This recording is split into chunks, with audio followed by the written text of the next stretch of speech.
do not pass me by. That's what we don't want to happen. We don't want to be passed by. So let me give you guys a little information. I am streaming on both of my channels, but I need the bulk of the people to come over here to the official channel. I'm just streaming there.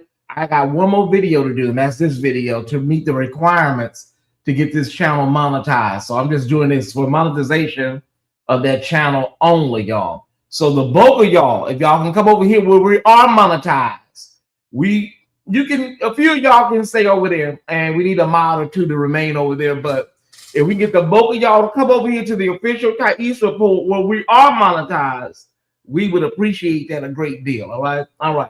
A few of y'all can stay, just the man the gates,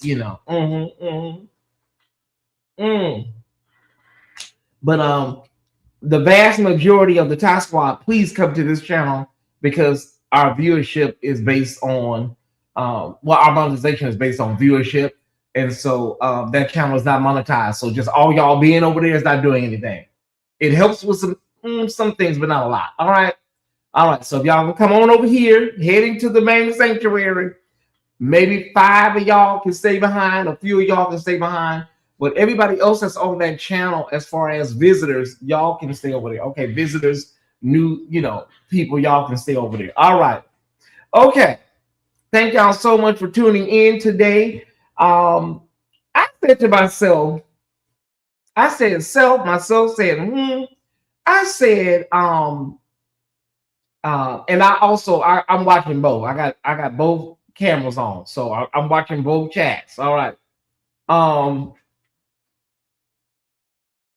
I said, myself said, I said to myself, I said, today is really, it's like a perfect day. It's a beautiful day. I got up this morning, was in a mood for cleaning. I got a lot of laundry done and dishes done, and I just organized in my closet, getting some stuff ready to go to the LGBTQ Teen Center, and just really in a great mood.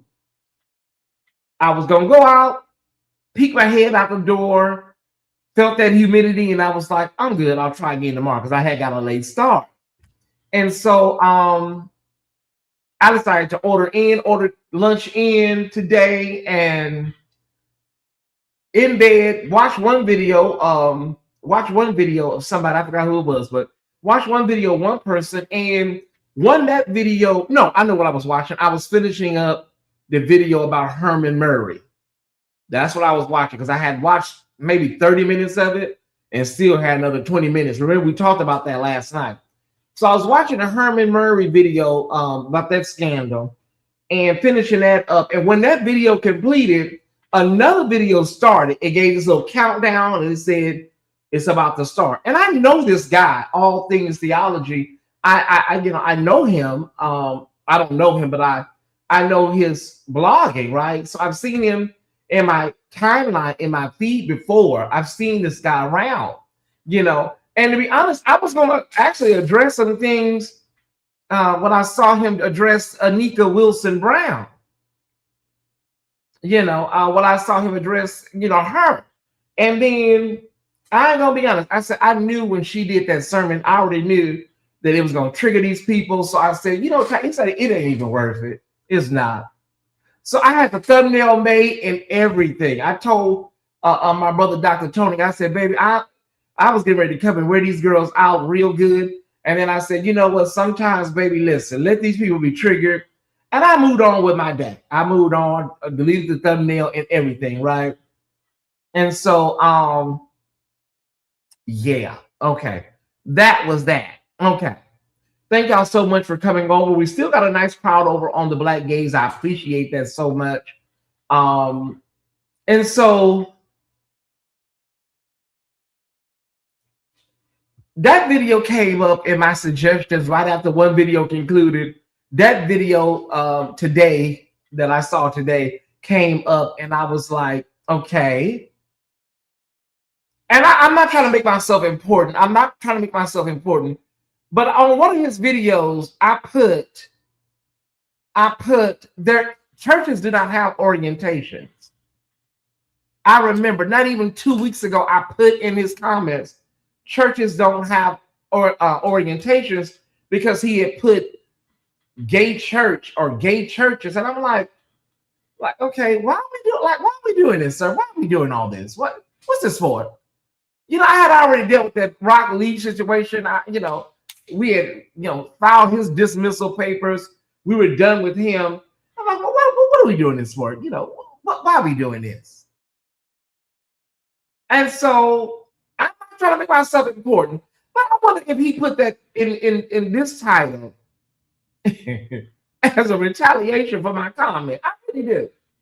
I don't want to make myself more important than I am. But he did it again. And this time it's like, these gay churches and, oh, okay.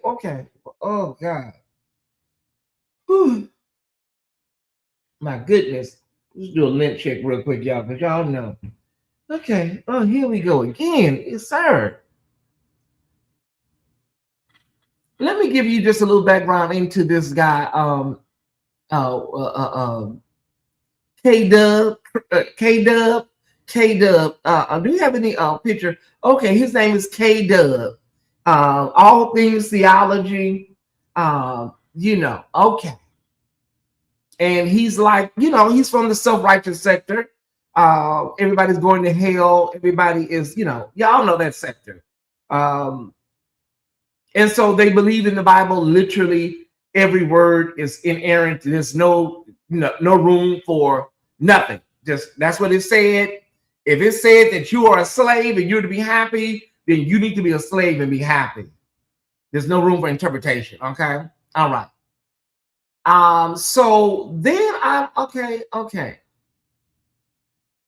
I've seen a couple of his videos that come up as typical self-righteous sector, fair, nothing, that I would be just overly shocked about. But today was different. I should have did the thumbnail on this one. Hold on. I should have pulled the thumbnail. Hold on 1 second. Hold on. Let me pull this up really quickly, Tyesse. I should have pulled the thumbnail up on this. And please stick around because we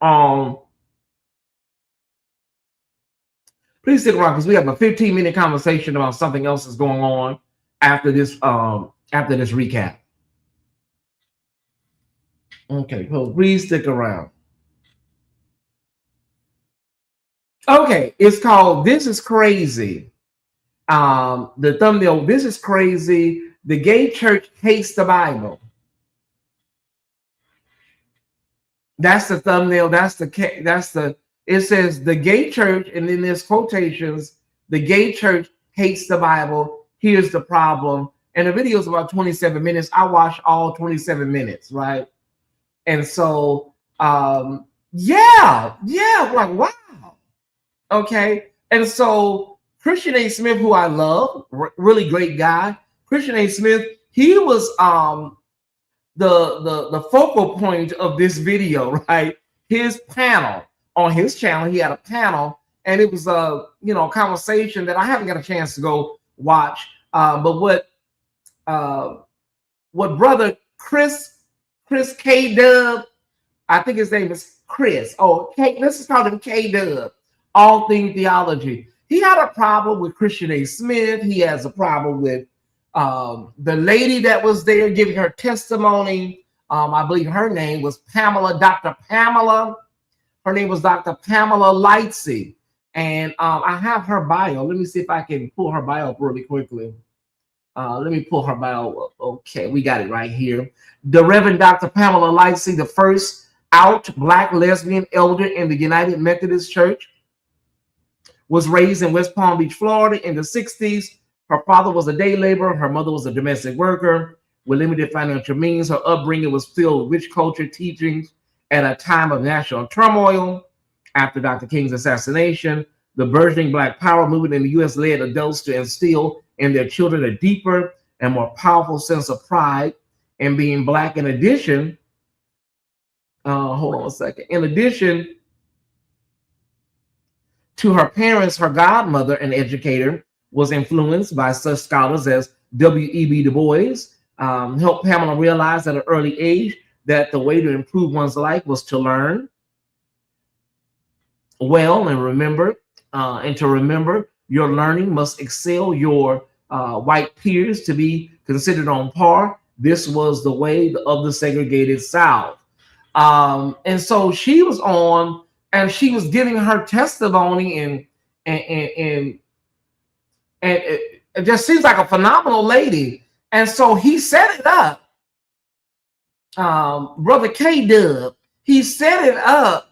He said, I just want to prepare you guys. You know, this is really like, oh my God, it's so it's vulgar, it's disgusting, it's nasty what she's about to talk about. And I just want to, you know, I want to just get you guys, you know, prepared. It's so nasty. And so Tyesse, who's not approved, I'm going in like, oh my God, like what's this woman is saying? And I know our community, we have community elders that are really unfiltered. You know, I'm aware of that. So there's nothing wrong with that. But I know we got some community elders that are, man, that are saying like they mean it. So I'm like, okay, let me gird myself. Let me see. Let me get myself situated to see what this woman could decide. The woman began to talk and talk about her journey and her story and what she's been through and what she's seen in her life. And I waited for a long time for this disgusting, nasty, you know, and I'm paraphrasing a little bit, but I'm still waiting. And so I want to talk about this today, y'all. I want to talk about this because we only see it through the lens of patriarchy. We only see it through the lens of patriarchy when men, Black men, especially in religion and religious spaces, religiosity, you know, we only see it where they have this thing where they try to dictate and they orchestrate the conversation of how women should talk and how women should discuss sexuality and how women should discuss sex. And it was also very ageist. It was also very, of course, anti-gay. It was very, very anti-gay, ageist. It was patriarchy. It was patriarchal. It was quite a few things intersecting at once. And so I'm trying to figure out if you listen, if you find homosexuality, lesbianism, or people that lived in their younger days, lived a life of promiscuity or lived a life of, you know, you know, a lot of us sold our oats in our teens and 20s. Is it that you find nasty, or is it that she's talking about it as a out lesbian woman? Hold on one second. Sir, you know, I said I was going to avoid doing this. I was going to do everything in my power to avoid doing this, but you have forced me. You forced my hand, sir. I'm going to talk about that patriarchy and women and women's bodies and agency over women's sexuality in a minute. But, sir, you forced my hand. Unfortunately, I did not want to go here. I really did not. I didn't want to go here, sir. Give me one moment. Chris. I think your name is Chris. Okay. Give me one moment. Okay. Christian YouTuber K. Williams responds to the rebuke following. Oh, he responds to the rebuke following an affair that he had. Now, I want to be clear that this is not something from 10 years ago, Ty Squad. This is not something from 12 years ago. This is something in the last 24 months, okay? Like for real. But it be people out here, and I kid you not, it be people out here like this that are out here talking about moral authority and morals and sex and what's nasty and the standing of God and the natural order of God. And it be people out here like this. I don't know whether I don't know whether brother has, what's the word I'm looking for? I don't know whether he has like have some sort of memory issue or You know, I have no idea. I'm not trying to diagnose somebody. I always say that. Like, I don't know whether you forgot, you know. Hold on 1 second, y'all. Give me 1 minute. I gotta pull something up. Give me a millisecond, Tyesse.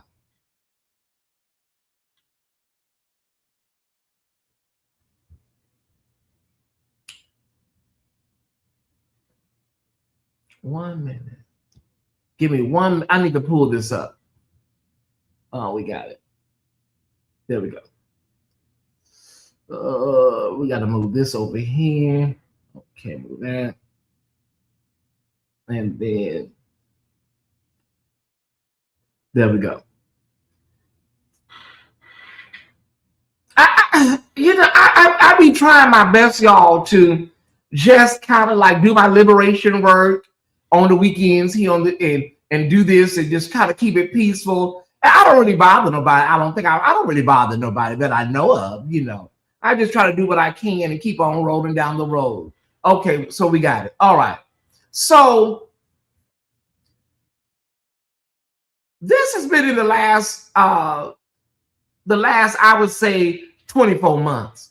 Christian YouTuber Chris K. Williams, creator of All Things Theology, has issued a public response after being formally rebuked for engaging in an adulterous relationship with a woman not his wife.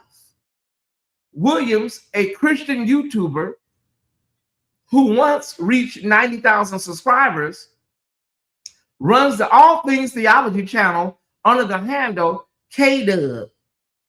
True.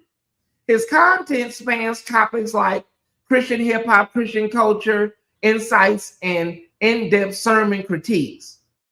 In May of this, whatever year, let me see what this was. This was 2025. Okay, 2025. In May, Heritage Grace Community Church in Frisco, Texas, announced that it was disciplining Mr. Williams, stating he no longer has their endorsement. Oh, wow. He no longer has their endorsement due to his alleged engagement in an adulterous online relationship, which has caused him to seek a divorce from his wife.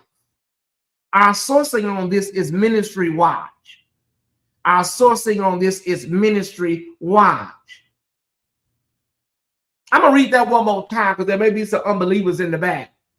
They're seeking clarity. In May of 2025, Heritage Grace Community Church in Frisco, Texas, announced that it was disciplining Williams, stating he no longer has their endorsement due to his alleged engagement in an adulterous online relationship, which caused him to seek a divorce from his wife.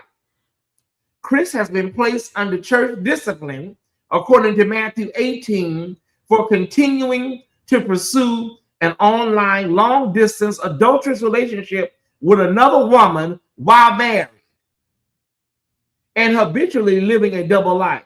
The church has been exhorted to pursue him, to call Chris to repentance and reconciliation with Christ and his family. HGCC is making this a public notice because of Chris's online ministry, All Things Theology, which has been associated with HGCC. The pastors wrote, since he is no longer in good standing as a member of HGCC, we can no longer approve or promote his ministry in good conscience. We will continue to call him to repent for his sin, turn in faith to Christ to receive forgiveness and be reconciled. We ask the church to join us in praying for Chris and his family. Justin Peters, who operates Justin Peters Ministries in Oklahoma, also recanted his endorsement of Williams' ministry and called the allegations utterly heartbreaking. I've enjoyed Chris's teachings on YouTube and here on this site. I have met him and commended him to others publicly. And so it grieves me beyond words to see this. It goes without saying that my recommendation of him is retracted, Peters wrote in a statement on X. Yeah. All right. Are y'all still with me? Are you still praying with me? His ministry should have stopped when this sin was first discovered. We should pray for his repentance, the state of his soul, and for his wife and family. Men, if you betray your wife, you have betrayed Christ. Love your wife as Christ loves the church, he added. Williams has responded to the public criticisms in a video. Let's talk about it. I clicked on the link, Brother Chris. I did click on the link to see what your, what your response was, because I was going to, give it proper space and time. But unfortunately, that video is no longer available. This is a direct screenshot of it. Yeah. So evidently you took that down. All right. Okay. Are you still with me, Chris? Stick with me. All right. Okay. Williams has responded to the public criticism in the video titled, Let's Talk About It. In the video, well, that video is, as I said, is no longer available. All right. But never mind. In the video, he admitted to having an emotional affair, clarifying that there was no sexual relationship or exchange of inappropriate content.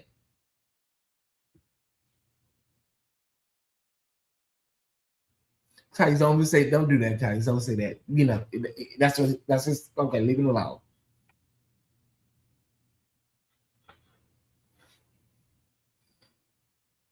There was no sexual relationship or exchange of inappropriate content, and expressed remorse and repentance. He denied rumors of leaving his marriage and adopted son, Micah, to pursue a romantic relationship with another woman.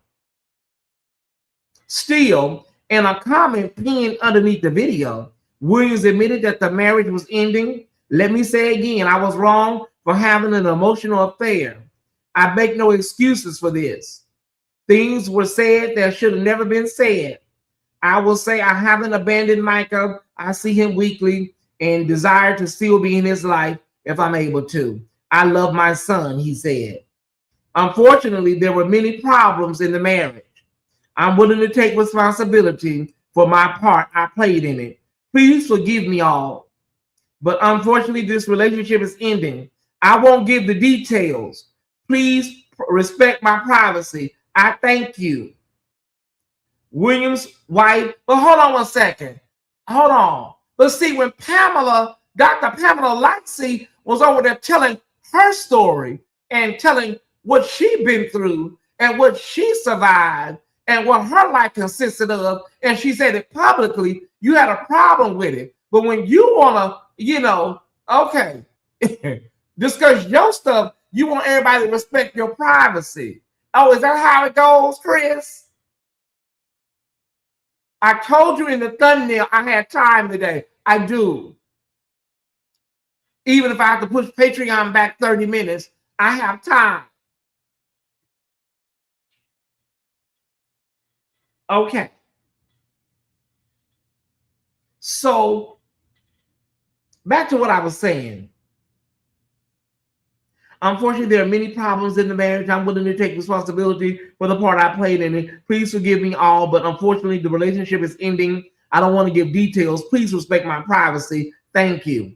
Williams' wife, Tonya, had initially responded to Peter's statement on X saying, thanks to those who genuinely pray. Please continue to pray. It's a time of severe testing and trial for me. Pray for the Lord's increased grace.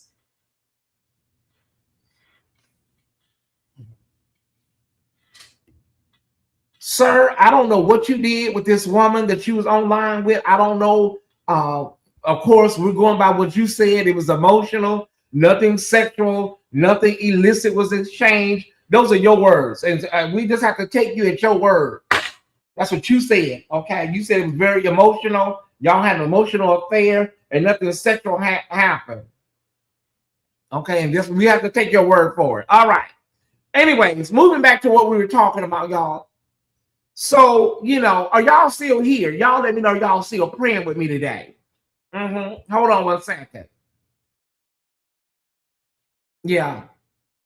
Yeah, he said that it was nothing, they didn't do nothing sexual. They didn't exchange no photos. I assume that there was those photos exchanged. They weren't having any FaceTime sex, any phone sex, mutual masturbation. That's what I'm taking from that. It was just emotional. There was no masturbation, no mutual masturbation, no playing with each other on FaceTime, no phone sex, no meat pictures, no vagina shots. That's what I'm gathering when he says that.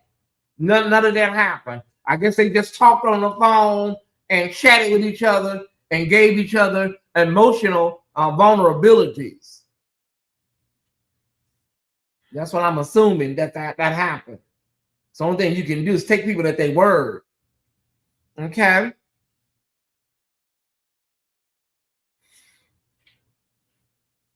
And so Christian A. Smith became, and he said it was a woman, not a female. Listen, y'all, I don't know who it was. I don't know the person. I don't know these people. I don't know anything about any of that.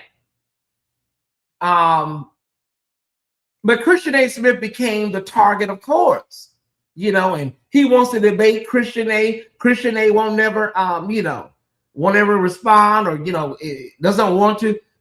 I know why Christian. I don't speak for Christian, but I know why. Why would he come on and debate you about what? For what? What purpose would it serve him? He has a thriving community and great name recognition in theological circles. Why would he come to your channel and do what? And prove what? Dr. Clark said it best, y'all. He really did. I kid you not. I'm not even going to read it. Y'all read it, and then we'll move on. He said it best. Okay, y'all got it? All right. Dr. Clark said it best. I'm going to move on after y'all read it. Okay. Let me say this, y'all, and I say it every time I do one of these videos, all right? I say it every time I do one of these videos. I'm Tyesse Jackson, an openly gay, liberated Black gay man, right? I'm not here to make nobody turn into a gay ally. I'm not trying to make you forget everything that you were taught, your biblical principles, what you believe in the Bible. Whatever you believe, if you believe it says that, that's what you go with that. All right. I'm not that person. I'm not that gay. I'm not that gay girl. I'm not her. She is not I. Whatever you believe, go with it. Go forward. That's what you believe. I'm not here. Where I come in, the only time I hit this live, the only time you will see me hit this live, whether it's Rock Leach or any other of the people from the self-righteous sector, the only time I hit this link is when I hear people say things that I know are injurious to this community. Very, very injurious to the LGBTQIA community. And I'm going to tell you something, Chris, and I'm speaking about K-Dub. I'm going to tell you something. I heard something you said, and it confirmed what I already have said multiple times. Y'all problem is, the people that are out here, they cannot stand, Black liberation theology, gay liberation theology. Your problem is it's moving and growing faster than you can rebut it and trash it. It's like people are really opening their minds. People are really learning in real time. People are seeing. And there's nothing, y'all are trying everything in your power to trash it, knock it down, kick it, throw trash on it. It just keeps popping back up. What is that? Critical thinking. Critical thinking. People are waking up and saying, wait a minute. I have been taught many a year, gay people are this and gay folks are that. And I just don't see that. I'm learning anew. I'm meeting people where they are. There are only 2 commandments that Jesus. What were the 2 commandments? Do we know? Just 2. And nothing y'all saying on these channels have anything to do with them 2 commandments.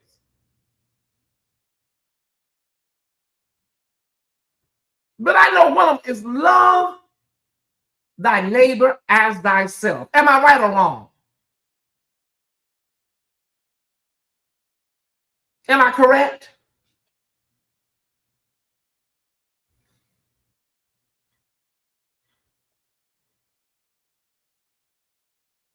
I want to tell y'all something. I want to tell y'all something. It is so important. Oh, okay. I knew I was right. I want to tell y'all something. It's very, very important that all of you all, because my audience is like 95% straight folks, right? I want to tell y'all something. It's so important. It's so important that you all continue on deconstructing, learning, talking amongst each other. They have held people to the point where now where people telling these people to go to hell. No, y'all go to hell. And they mean it in the sense of just go to hell. They have held people out, and people are just tired of it. You're going to hell. Hell. People are held out. And these people are not bringing nobody to Christ. I can guarantee it. Ain't nobody watching these videos saying, I want to be with these people. I want to be more like them. Yeah, this is what I want. Ain't nobody watching none of this man saying, oh my God, what must I do to be saved?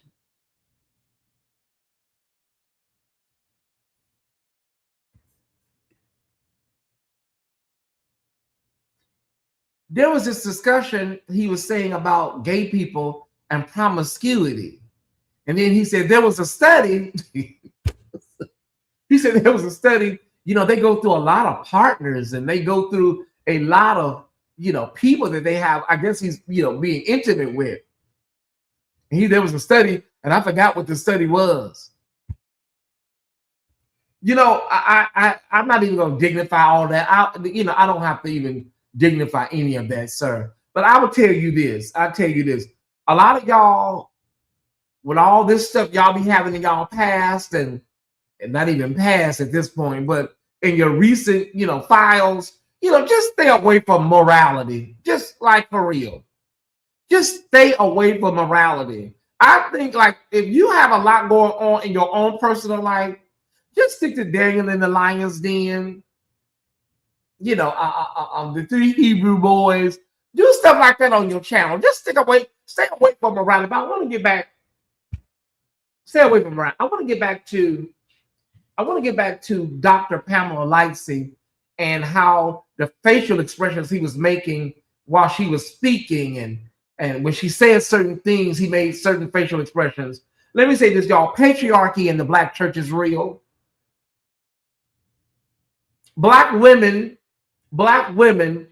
who basically are the foundations of the church at its inception and currently the foundations of the Black church. Black women are often used, abused, overlooked, you name it. And so for somebody to say the things he was saying about this woman, and she was just speaking about her body, and as a woman, she has agency over her sexuality. She has agency over her body. She has agency over her story as a Black woman. And if she has sex with everybody in America, it's her story and her story to tell. I don't know where it's like Mr. in The Color Purple. Some of y'all remember Mr. in The Color Purple.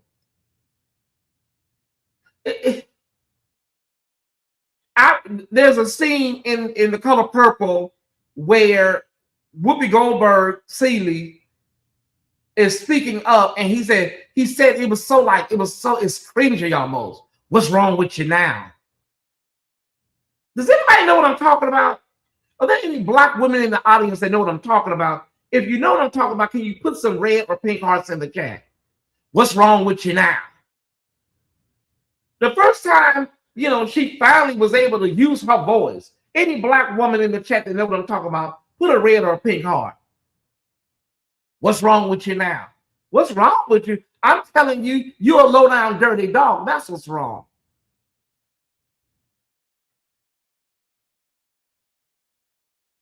And because I'm finding my voice, excuse me, because I found my voice, that's a problem with you.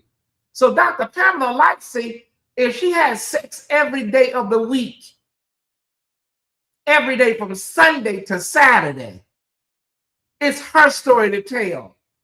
You don't get to tell her how to tell her story. If it's nasty or vulgar to you, that's a personal, you can have that. But you don't get to tell her how nasty something is, like, oh, that's disgusting. Well, okay, if you feel that way, wonderful. But, sir, don't do moral judgments on nobody. Don't do that. Let's not do that. Not with your situation. Don't do that. Again, he said that they were emotionally, involved. Him and this woman was emotionally involved. But, sir, let's not do that. Let's not do that. No, let's not do that.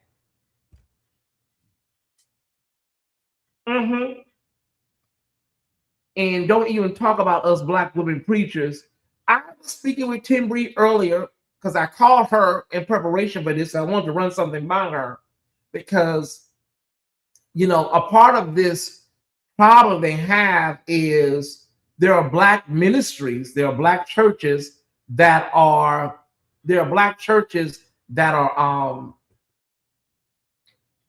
opening up from a liberated standpoint and really trying to live out the true creed of the gospel.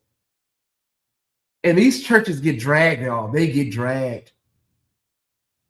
Union Temple, they did the Pride Month service. These churches, when I tell y'all they drag these people so bad, you would think that something as simple as just letting people know that you are loved, God loves you, and you would think that would not be a problem. They are upset that the windows and the doors and the minds of people are opening. They are upset. They can't stop it. It's happening too fast. It's happening too rapidly. They don't know what to do, y'all. I love church, but damn. Oh my God. I remember as a young boy, you guys, I'm 50. And I'm sure if I'm 50, I know they're going on to the great beyond. Brother and Sister Tyler, they would come and pick me and my mother up for church, and we go to two churches. We go to New Jerusalem Church of God in Christ over in San Dimas. It's now closed. And we would go way up to Upland to another white church, Sky Temple Pilot. It was in Upland. It was way up on this hill. And we went over there. We would go to New Jerusalem in the morning. And then Sky Temple Pilot would be like maybe 1 or 2 o'clock. We'd go over there after we left New Jerusalem. And I remember Sister Tyler and Brother Tyler. Brother Tyler was very, very, one of the men, you could tell that he ran everything. And I remember seeing Sister Tyler one time. I guess he was inside the church, and I was the arm kid. So everywhere you saw my mother, you saw me. So I'm sitting there with her and listening to her. And Sister Tyler was opening up to my mother about some things. I'll just leave it at that. Was opening up to her about some things, y'all. And I say that, I tell that story because, there are so many women, probably including my mother, that did things, help men, build men up, build ministries up, build churches up, did all the heavy lifting, and the man got all the credit. The brother got all the credit, and the women would sit in silence. A lot of them went through emotional abuse, financial abuse.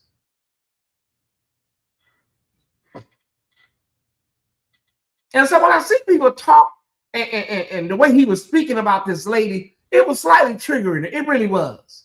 The way he was speaking about this lady. Because I hate to say this, Chris, but I believe if you showed up like that in this conversation, I'm sure you showed up like that in your personal relationships.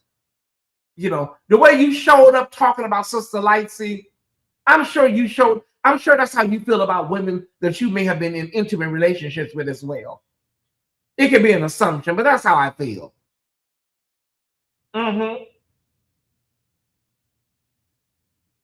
I hate to keep referencing pop culture, black pop culture today, Tyesse. I really do. I'll be honest with you, if I have to cancel Patreon tonight and we just call it a wash, I can do that, Tyesse. I really can. Samara was telling me that earlier, like, Tyesse, you really be out here on the battlefield. But if I have to cancel Patreon tonight, I'm willing to cancel it. I really am, and continue this conversation. I truly am.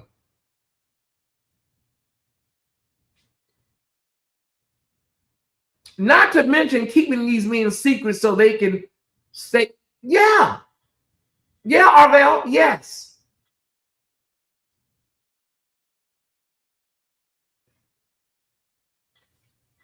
Chaplain Frank Lee says, just as one task force member revealed in an earlier video, many of us are unlearned, which is a fancy word for ignorant. And I think the way people, that's why I say, I don't know why Christian A. Smith would come on his show and debate him about anything. Why? For what? When Christian A. Smith leaves your show, you're not gonna be, liberated in your thought of anything. You're gonna get numbers, you're gonna get views, y'all gonna argue, spar, and fight, and ain't nothing in your mind gonna change. Thank you, brother Jonathan, for your seed today. Thank you.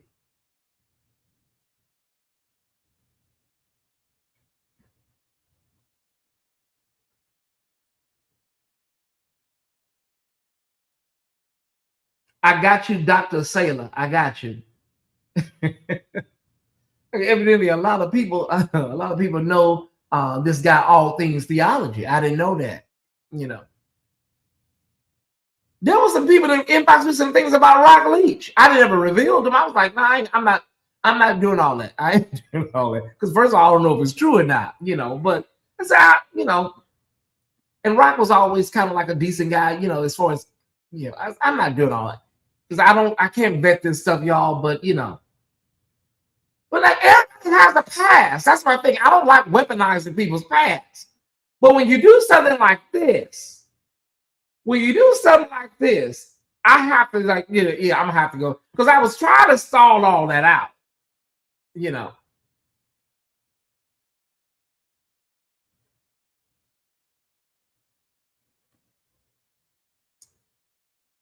Again, my goal is not to try to get anybody to change their theological perspective. But when you do things, when you say things, and see, these people are listening, and the people that is in your audience listen to what you're saying. Many of them are parents to gay children. Many of them are going to be parents one day to gay children. Many of them are relatives to gay family members. And that's why I don't think they understand, like, we need to talk TV. They are clueless and they don't care. If they do know, they don't care. I'm not trying to turn nobody into no ally. I'm not trying to get you to denounce Leviticus 18:22. I'm just telling you, when you say with these things, be mindful that there are people on the other side of it, human beings. I know you feel that these people are abominations and ain't worthy of nothing. But please be mindful of the things you say and how you say it. Is that him in the chat? What would you like to say, sir? What would you like to say? I haven't added anything to nothing. I ain't took nothing away from him. What would you like to say, K-Dub? Let me drop the link for him and see what he want to say. Because I don't have time to be debating people. I don't. I don't want to debate you, sir. I don't come on and do hit pieces on nobody. I ain't adding nothing to nothing. I ain't taking nothing away. But I will be fair. If you would like to come up and hit the link, you're more than welcome, sir. I really don't want to hear all that. I really don't. Because I know what you're going to say. I don't have time for it. I don't. Let me drop the link as a YouTuber that's fair. I don't have time for all of this. I don't have the energy for it no more. But I'll listen to anybody.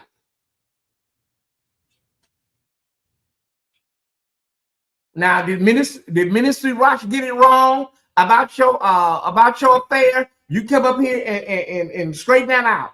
Because everything else I've said is on point. The link is available, Mr. K-Dub. Go ahead and hit the link.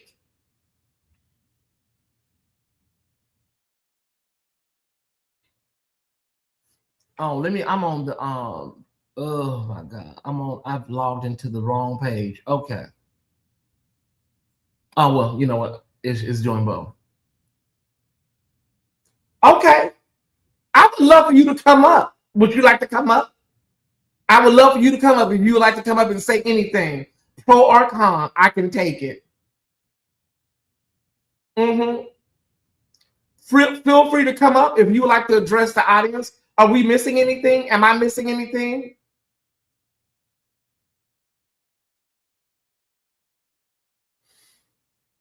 Mr. K-Dub, would you like to come and say anything, pro or con?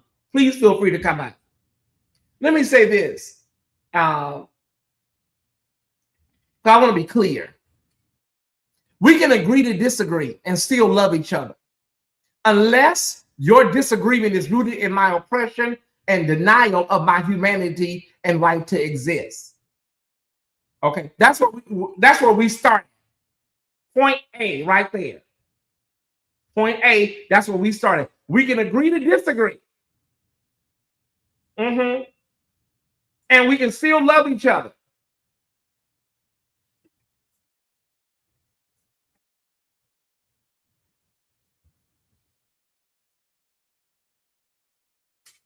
So anyways, Ty Squad, we can agree to disagree and still love each other. But what I'm not going to do is allow anybody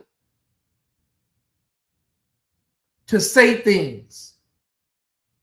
And I know how injurious this language is to people that are out here on the front lines that have to deal with it every day in the corporate world, at school, at church. It's very injurious. I'm on vacation. Oh, you on vacation? Oh, I just saw you on a video. You on vacation now? Oh, okay. All right. Yeah, maybe we can. Okay, so anyways, Ty Squad, back to the commentary. This is what we're dealing with now. These people are very, very upset at the pace of Black critical thinking, deconstruction, and the like. They're very, very upset. Ain't that something? But he want Christian A. Smith to come up, but he won't come over here. He's on vacation. I'm on vacation too. And he want Christian A. Smith to see he know Christian A. Smith. He pulled Christian A. Smith and he gonna get to do 1 million clips on it. He gonna be able to slice that video up and he can feast off that for about 2 months. Well, see, he's not gonna be able to slice and dice this over here. Because I've sit under the best. Archbishop Paul Bean, rest in peace. Alfreda Lenoir, mentored and sisterhood and brotherhood with Valerie Spencer, Terry Tinsley, Ivan Daniel. You just can't tell me anything when it comes to this liberation thing. Now, if you want to take the Bible literally, oh, you're not? I know you're not. I know you're not scared. I know you're not. But he on vacation, y'all. Let him rest. He's on his vacation. He's on his vacation. Let him rest. You know what? We're going to go ahead and scrap Patreon tonight. Anybody want a refund? See Kirby, Mac, or LaGretta. We're going to go ahead and scrap Patreon tonight because I feel something in my lower back. I feel an anointing coming on me right now. Yeah, we all on vacation. I'm on vacation too. I'm on vacation too. But I'm going to say this to everybody. If you have a situation, anything going on in your life Please stop getting on these moral soapboxes and talk about what's nasty. Let's stop talking about what's nasty, because that's the word that was used. Let's stop talking about nasty and dirty and unclean and God's standards. Let's stop doing that. Let's get 5 or 10 years under our belt removed from, certain circumstances before we start talking about, unclean and morals. Let's get a couple of years up on our belt removed. Somebody said, well, listen, Tyesse, the man admitted that he was having an emotional affair with some woman. Ain't that enough? It was enough. Yeah, it was. I don't know what I don't know what him and that woman was talking about. So it would be unfair for me to be on here, putting extras on it. Maybe the woman that he was over there dealing with was very open to him and listening to him. Maybe he felt, comfortable with this woman, whoever she was. Maybe she was a listening ear in the midnight hour. Whoever this lady was that he was over there talking to. We never did find out who she was, did we? We never find out who the woman was. Oh. We never found out who the lady was. Oh, okay. Well, let me move on. We don't know who the woman was. Some random woman. Yeah, I wouldn't be watching me on YouTube on vacation either. And then he goes into this whole thing about Benjamin. I'm not Benjamin. I'm thinking about the Mississippi Mass Choir. Then he goes into this whole thing about James Cone, y'all. One of the greatest theologians and scholars of the 20th century. I'm like, what's going on? James Cone? So he goes into tearing Brother James Cone down, who's no longer with us. He's no longer in the body, right? And so I'm saying, I know you done lost your mind now. And then he said that he was a heretic, Tyesse. He said that the man was a heretic. Now, let me tell y'all something. They love calling people heretics. Black liberation theology, deconstructionists, you will be labeled a heretic.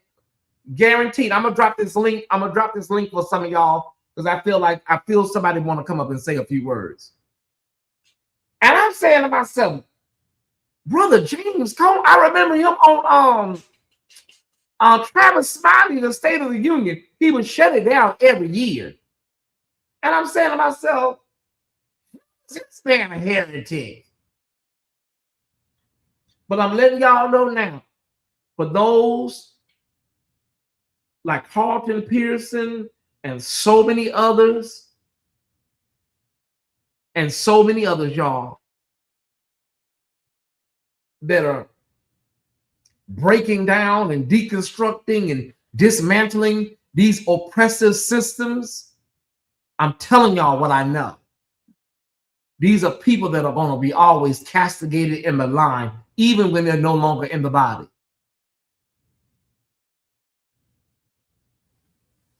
Even when they're in some of their words and some of their texts and some of the things that they have said are always taken and used out of context, and some of the stuff is padded. You can look at the conversation and say, well, I don't think that's how he meant it, right?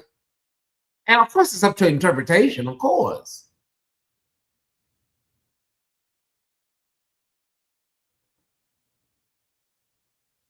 We have a lot of work to do, but I think we have come a long ways. Something Tim Bree said to me today, it stuck with me. It really shook me to my core. Something she said today stuck with me. There's a generation, this generation will not have to deal with a lot of the things that came with my generation in a generation before me, LGBTQ people. We won't have to deal with a lot of the weightiness and everything that comes along with the depression and the thoughts of taking your lives. There's so many people that won't have to go through that. There are those, don't get me wrong, that are. That's why I'm here today. But there's a whole section of people that just won't have to deal with what every generation makes a little bit better for the generation, before them. Right? And so there's a whole generation, Ty Squad, of folks that are not going to have to deal with a lot of the stuff that I dealt with. And every generation is going to experience just a little bit of that. But the reason I'm here is because there's a whole nother segment of them that are still going through it. Thank you, Tim Reed, for that. Thank you. I appreciate that. So that's why we're here, to counter. Because somebody may see that video. Somebody may see that thing, y'all. Somebody may see that video or see these videos out here and already be in some sort of crisis or feeling some type of way. They see this stuff and they internalize it. I've been in an emotional breakdown before. When you're in an emotional breakdown and you're not able to differentiate, your mind is so just full of trauma and hurt and pain, you can't even differentiate. There's somebody that's on YouTube talking. You take that stuff, listen to 10 minutes of it, and you fall deeper into your damn trauma, your pain, your hurt. We have another visitor. Who is it? TFC virtual. Hey, yo, hold on. Who is the new visitor, y'all? I don't know what it is about me. These people just want to come talk to me. Who is? Oh, that's my sister in the green room. Hold on. Hey, Michelle. Hello, my beautiful elder Tyesse. Hello, beautiful Tyesse Squad. My beautiful elder. I want to read something out of the book of Ezekiel. This is for my gay brothers and sisters, if anybody ever say something to you. So according to the Bible, the people of Sodom were not kind to the poor. Okay. And the reason why I brought this up, because when I read Genesis, and when they talk about the men standing outside banging on Lot's door, this is what it said about. They said the prophet recorded the sins of some Sodom included arrogance and pride, gluttony, laziness, and a life of careless ease, being haughty and doing detestable things. And the last one, and this is highlighted, failing to help the poor and needy. Mm-hmm. So for people who like to use the Bible to weaponize the Bible against other people, all it said is that the men, when these strangers came into the city, the men were banging on Lot's door and said, ask them to come out so we may know them. Mm-hmm. That's all it said. Ask them to come out that we may know them. Based on what I read in Ezekiel, that it says clearly that they were not nice to poor people. Yes. In compassion of heart. We know that when people are hungry, people do things to gain resources to take care of that hunger. Mm-hmm. We know that in the Bible, there were people who slept with other people. They were like the woman that the priest pulled out in front of Jesus. She's a woman who was caught in adultery. Mm-hmm. Why was she in such a vulnerable state? Where was her husband? Where was her man? Why was she in such a vulnerable state? Yes. So we know that such a thing happened. Why is not the sin of Sodom a sin of keeping people in poverty? Because it's amazing how when they want to weaponize something, they can say, oh, it's talking about gay people. Why don't you see people who are trying to live, who are trying to survive, who are doing things? Because all the men didn't say that they wanted to hurt them. They just said, bring them out so we may know them. And when Lot said, no, you can have my daughters, they don't want, it's not about them trying to apparently it's not about them trying to satisfy any type of lust. It's and it dawns on me why when people read, like you said, Elder Tyesse, they Bible literates. Mm-hmm. They Bible literalists. They don't want to read with any type of clarity. Because I kept saying that if they gay men, why would Lot offer his daughters? And then I said, well, I couldn't have been that slow. No, they're not trying to it's not about them satisfying lust. It's about something else that they're trying to, another need that they're trying to take care of. Nobody ever wants to do a deep dive. So I just wanted to add it. And I see Brother Smith is in the chat. Greetings to you, bro. No, he's not brother. He's pastor. Greetings to you, Pastor Smith. Greetings to you. Welcome to the official Tyesse Report. Elder Tyesse is a wonderful man. Thank you for coming here. I'm going to drop down and let my brother Franklin Lee add on. But I just hope that what I've shared offers some help and some further insight to my gay brothers and sisters in the chat. I love you all. Bye. Love you, Michelle. Brother Frank Lee, you're up next. Can you hear me? Yes, I can hear you. Can you hear me? I can. Take it from the top. All right. Greetings to you and to the entire Thai squad. I just want to say for those such as the brother who you called up from All Things Theology, who take the Bible literally, they must not really have thought out clearly what they're saying or what they're thinking, because the Bible clearly states, if your right hand offends thee, then cut it off. And if your eyes offend thee, then pluck them out, which means that we would see more handless and eyeless, quote unquote, saints walking around. So that's all I wanted to convey, and I just thank you for the time. Thank you, brother. Thank you, Chaplain. Brother Ross, you're up next. Oh, We lose Ross. You know, sometimes you lose the audio when one person drops down. StreamYard has never worked that out. But we, you know, it's just some of the kinks of StreamYard. The link is available, everybody. We are talking about all things theology and his anti-gay, patriarchal, ageist, sexist video that he did concerning Christian A. Smith's panel. All right.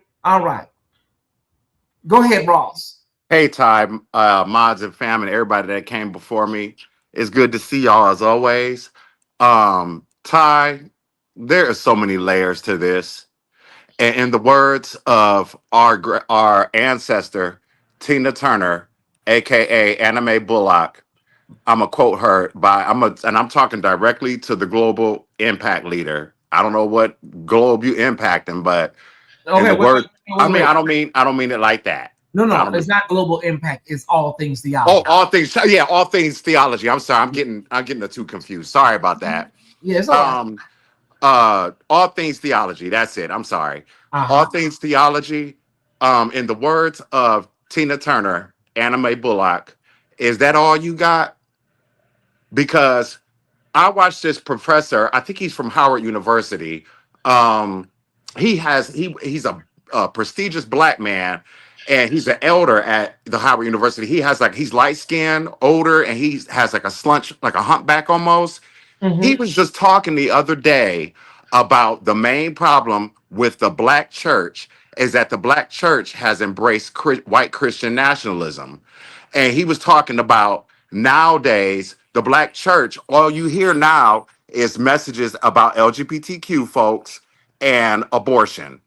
That's it. And people are walking away out of church in droves behind that. And this is a prestigious professor. I can't remember his name, but he's real famous. And this guy right here, all things theology, where's your theology coming from? Because the greatest commandment in the Bible is love, is that you display love. And for something as from your lens, as complicated as homosexuality or same gender loving, something you don't know about, air quotes, you should stay clear of subjects you're not educated in, because your theology is false theology. It's witchcraft and it's injurious. When did Jesus ever demonize other people in the Bible? When did he do that? When did he scrutinize other people? When did he body shame people? When did he when the woman touched the hem of his garment, did Jesus turn around and make fun of her? When Jesus wrote in the sand with in front of the Sadducees and the Pharisees accusing the woman of adultery, did he tear her down? No. And so if you are really walking and teaching things and you have this platform on your channel of displaying what Christ is like, you are a horrible example. And I'm not saying that coming from being catty or trying to beat you up or trying to tear you down or anything like that, but I'm coming from an honest spot. If I even and I got the Holy Ghost for real, and I was baptized in Jesus' name. Okay, so I know what I'm talking about. I'm 47 years old and I've been saved since I was 12, and I'm a pew baby. And what you're spewing, you're perpetuating hate and you're perpetuating dogmatic theology, and probably everything that a lot of people are going to say to you on this channel is going to fall on deaf ears, because people like you, us trying to uh defend ourselves or advocate for ourselves, it's like talking to a wall. So you, with everything in your closet, sir, when every time you point a finger at somebody, you got three other fingers pointing right back at you. So I just wanted to come on and say that I could throw down a whole bunch of scriptures and lay him out with scriptures, but I just want to come from a simple part. Shut your mouth. All right. Thank you, Brother Ross. That's all I got to say. I love y'all. All right. Love you too. Crystal Marshall, can you hear me? I can hear you. Can you hear me? I can. Go ahead. Wonderful.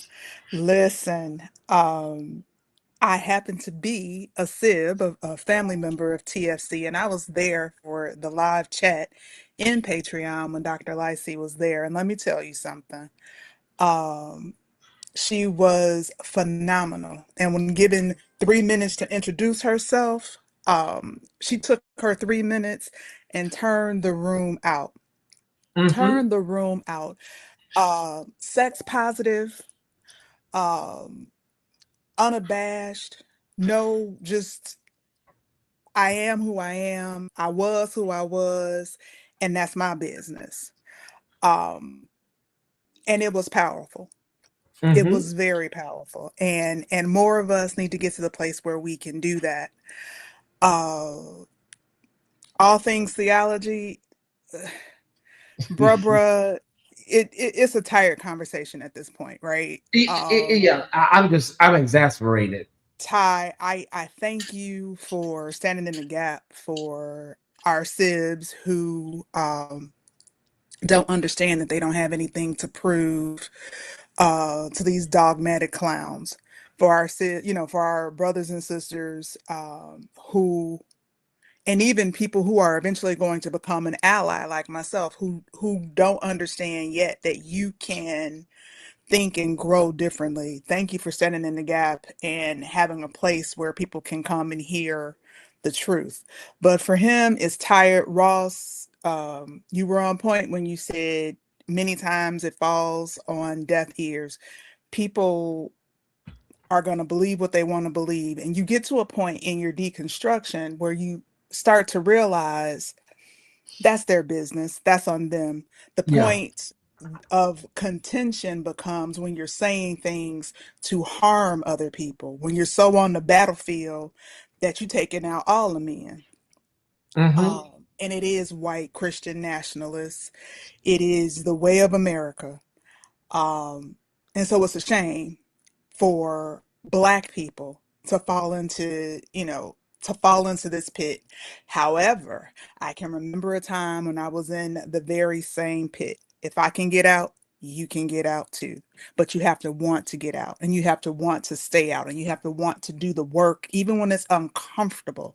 Because as dynamic as Dr. Lightsey's 3-minute introduction was, you talk about pew baby, the church girl in me. There are still times I'm in conversations, I'm in places, I'm hearing discussions where a part of me goes, "Oh, can you say that?" It's a journey. Yeah. This is a journey. And so when I say you can get out and stay out and continue to learn if you want to, I mean that very thing, but you have to do the work. That was really all I wanted to say. Just thank you for having this important conversation. Saw TFC in the chat, wanted to just shout out my sibs from the other channel, and you know I love you, my brother. You know I love you. Love you more. I'm out. All right. Bye-bye. Desiree, you're up next. Hey, mother. Hello. Hey. I'm gonna be really brief. Of course, I love you, and this is one of the reasons why I love you so dearly. Is because of conversations like this. Not only are you able to spark these conversations, but you actually have the intellect to ensure that it happens with depth. And for that, I want to really give you your flowers right now. Thank you. I just want to say, and I'll be extremely brief, quick to the point. Take your time. We got to have a conversation about the Black church, seriously, about Christianity in general. The last I checked, I just want to say, as a fully affirming believer, the last I checked, I thought the standard was Christ consciousness. I thought the standard was Christ. I thought that was the standard. The standard wasn't the Bible. The standard wasn't your theology. The standard was Christ, the epitome of the divine creator in the human form. I thought that was the standard. I just want some of these people who are with all of these different followers and subscribers, I want some of these church people to just start asking yourself, this person that I'm watching, this person that I'm listening to, do they actually display characteristics of Christ, true Christ consciousness? Because if y'all were to literally stop and ask yourself this, a lot of these people that you follow that are in your algorithm, baby, they would be nowhere in your vicinity, your energy, your aura, and anywhere allowed to enter your spirit. What is your standard? Ask yourself that. If your standard is Christ, true Christ consciousness, understanding God in the fullness of who God is, then you would not follow people like, I'm sorry, whoever the brother is, I don't recall the name and I don't care to recall it. But I hope he's able to get to a point of self-love and to truly know God. Because when you truly know God, you know yourself and you begin to understand other people in the fullness and authenticity of who they are. God is diverse. God is not like you. If all of us came from the Creator, how could God be just like you? You telling me that I am not an image of God? No, I am a direct representation of God. It may not be a representation that you like, but that's what I am. I'm clear about who I am. So I need church people to just seriously start asking themselves, is this person displaying characteristics of Christ? Because I don't see God in so many of these talking heads. And I mean that. And I felt that way before I was someone who completely deconstructed. If I just have a brain, the true brain that Christ gave me, that I'm fit to use, I can look at a lot of these people and say, you don't display half them characteristics of that Bible that you talk about. So let's just begin to ask ourselves again, what's the standard? Is the standard the theology? Is the standard the Bible? Is the standard true Christ consciousness? Is it God? Because if it's God, I think it's time we begin to have some real conversations about a lot of these people. I just want to say that, mother. I love you. Well, you did say it. Thank you. All right, bye. All right. Love you.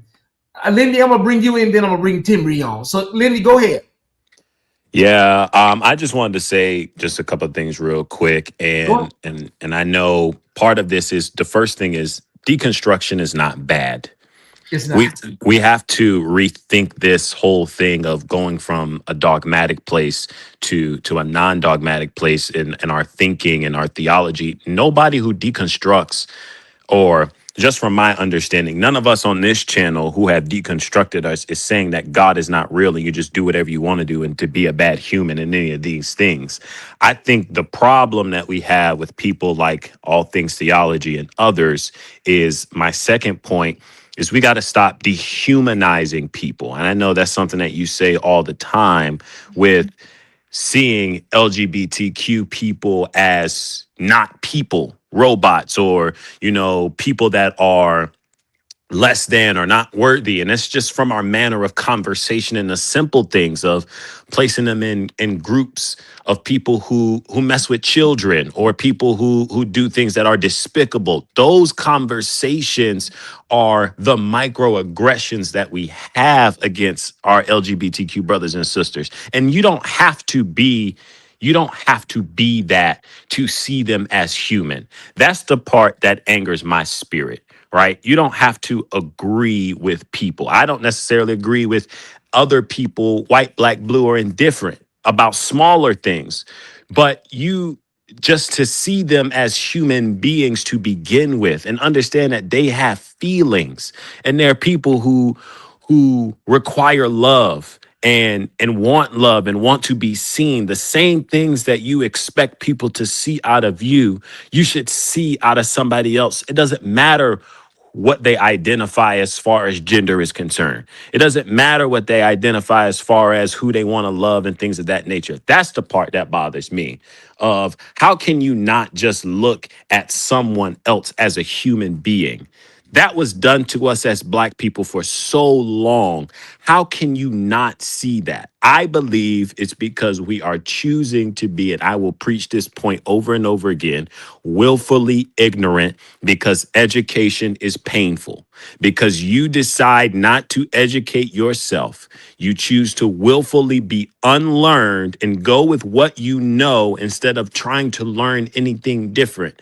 I've been through seminary, I've been through college, I've been through graduate school. Everything you learn, you don't agree with. But to not attempt to learn shows a lack of willful ignorance. I will say that again. To not have an attempt to learn is a lack of willful ignorance. You do not have to agree.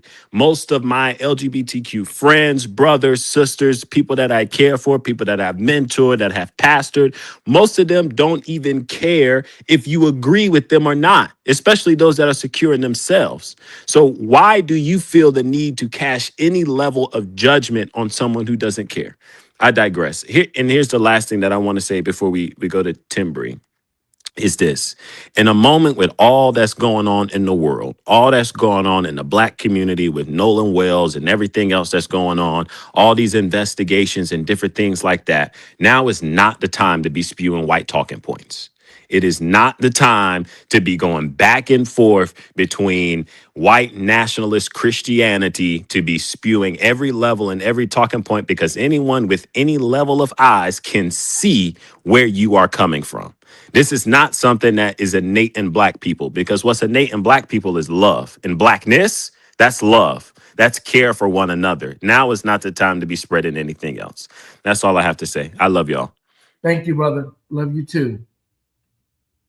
Timbri, can you hear me? Timbri, hello. It may be audio. We lost audio. Timbri, let me know if you can hear me. Okay, you know what I'm gonna do? I'm gonna bring her down and let her come back up. I'm gonna bring her down and let her come back up.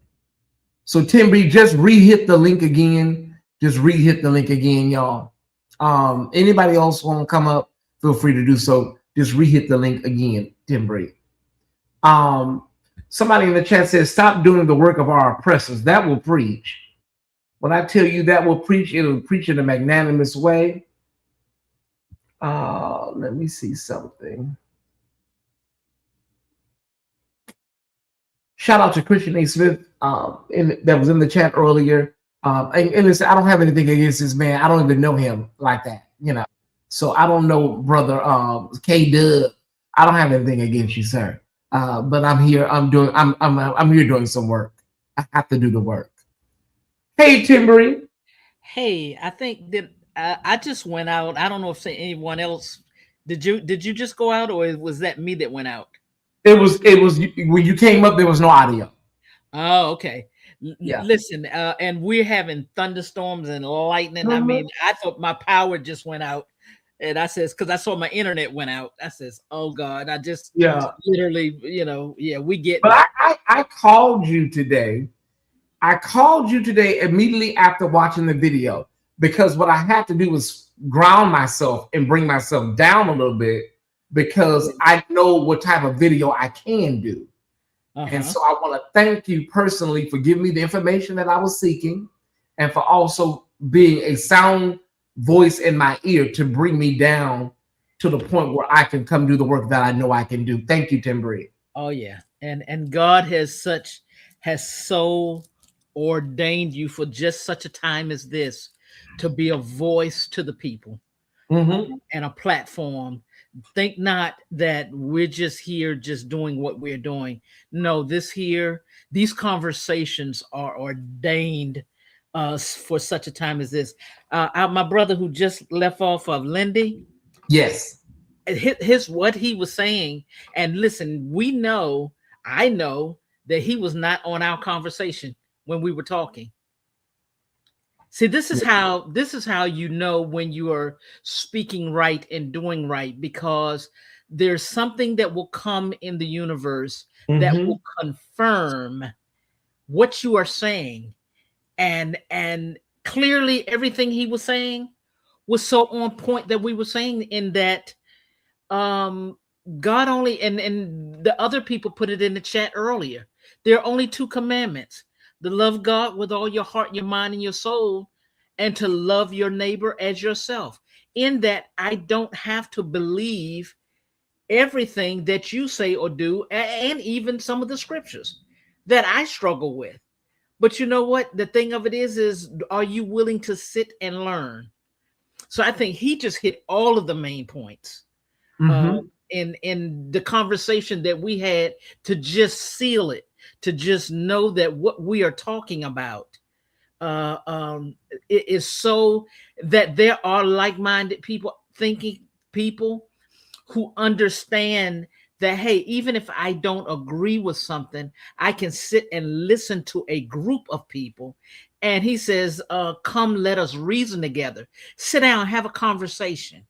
And where 2 or 3 are, he says, I'm there, I'm in the midst. And he will bring clarity to us in that we don't understand. So I wanted to salute Brother Lindy, who just came on. Awesome words. And I hope all of the replay team go back and listen to what he just said. On point. I just want to address this guy who you're talking about. His channel is called All Things Theology. Yes. Okay.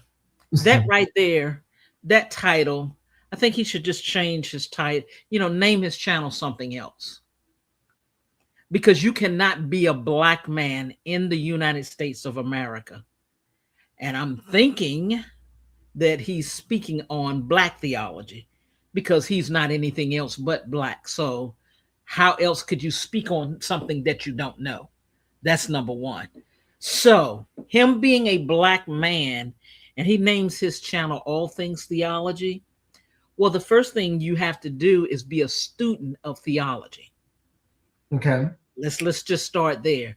And if you're a Black man or woman, then you would be studying your own history and through the lens of theology, looking at your own people. That's number 2.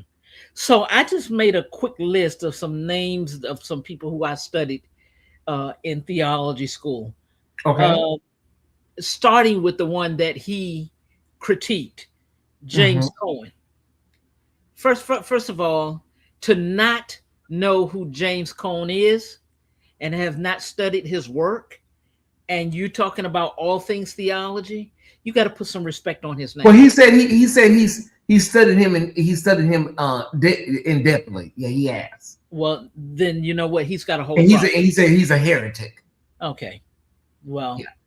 So is all these other people who I'm going to name, and I'm just going to go through quite a few. Howard Thurman, Dr. Howard Thurman, who taught Martin Luther King and many other theologians, Pastor Willie F. Wilson and all. Dr. Leon Wright of Howard University, all these of Howard University. Dr. Benjamin Mays, who the theological school at Howard University is named after, up on the high heels of academia. if you're talking about theology, all things theology, I need to know if you have studied any of these people work. Dr. Naeem Akbar, Dr. C.T. Vivian. Now, these are some historical names, okay? But let's come into the current 2026. Dr. Otis Moss, Dr. John Wesley, Sister Right Reverend Courtney Jenkins, Dr. Anika Wilson Brown, Dr. Willie F. Wilson, and the name goes on and on. When you talk about all things theology, I can't have a conversation with you. Just the thing that you just put up, I can't debate with you about anything. You talking about all things theology. I can only debate with my equals. That's it. Because if you have not read any of the works of these theologians and followed them, we can't have a conversation. I can only teach you about them. That's a whole quote right there. I'm with that. And that's all I want to say. You know, that's it, and that's all. There's enough history of Black theologians who have now gone on to be with the Lord, who have done the work so that we could, and even talking about what we were talking about, the music and the culture that we now enjoy.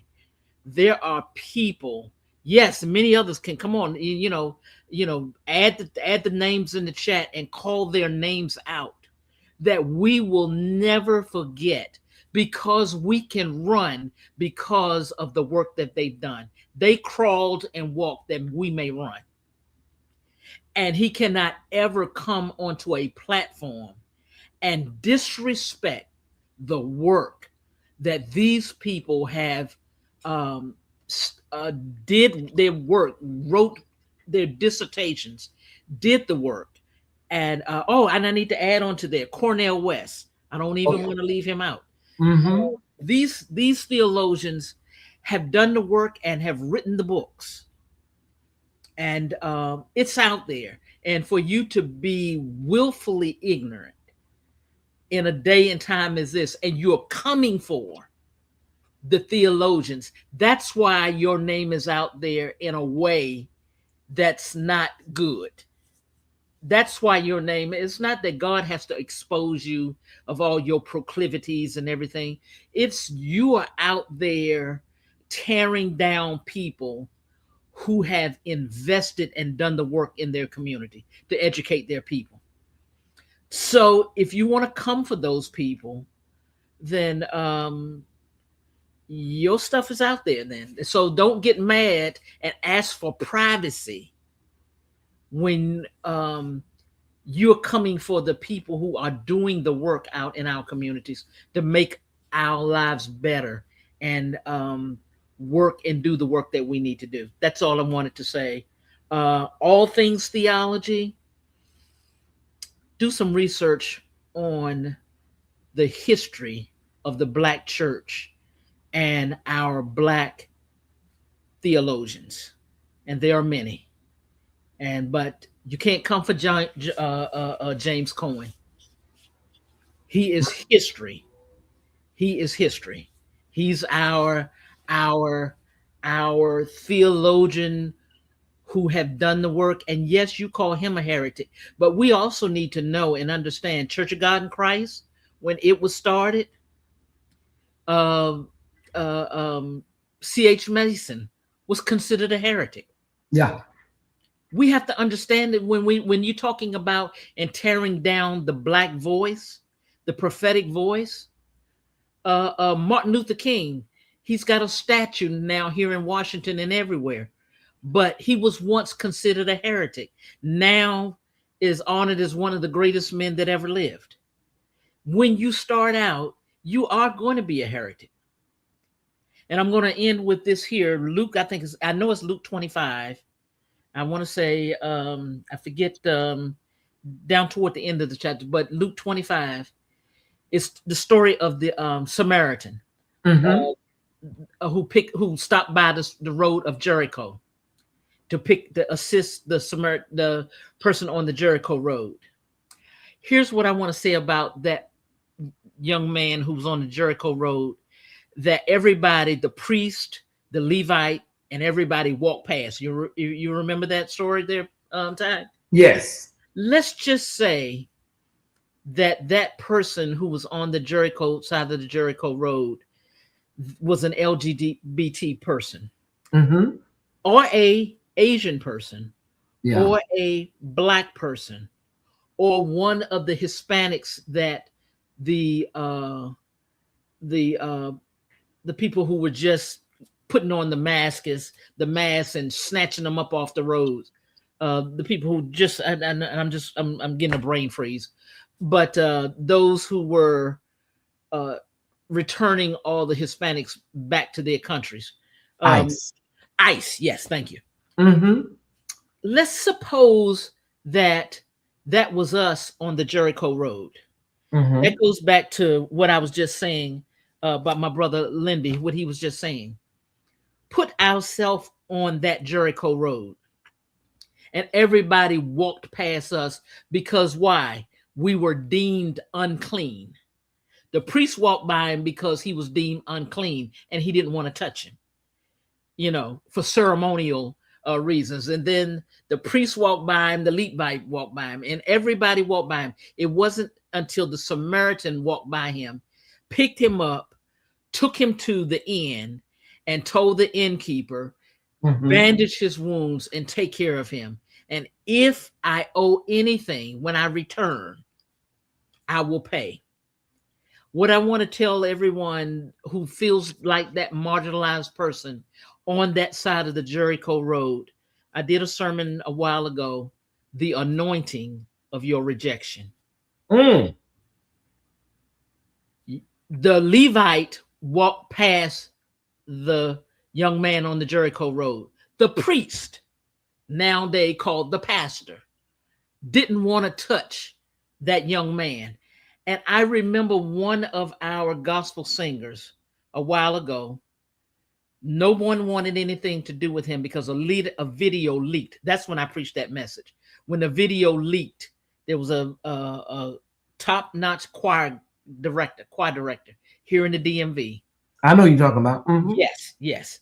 And this goes back to the Sodom and Gomorrah. It was not about what they try to make Sodom and Gomorrah about. But here we go. It's about control and about rejection of people and not loving people. And that thing on the Jericho road, they all walked past him. And why? To deem him that he was unclean.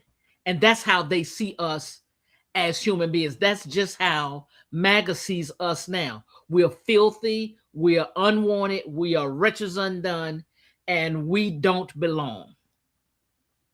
Okay? But the Samaritan came by and picked that man up. So who you deem as unworthy, I'm talking about this all things theology, who you deem a heretic, who you deem unclean, who you call nasty.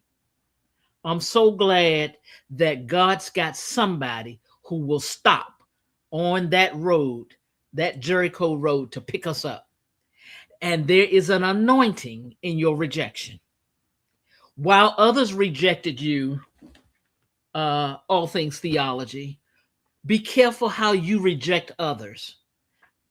Because you reject others don't mean that God rejects others. Yeah. While you're rejecting the very people that God has given the gifts to write songs that save and bring people to Christ, the very ones that you are rejecting, God is saying yes to. And they're the ones who, these things we call anointed. Though you call him running around, oh, he has the anointing. And she has the anointing, and all these ones touch not my prophets. No, the ones who have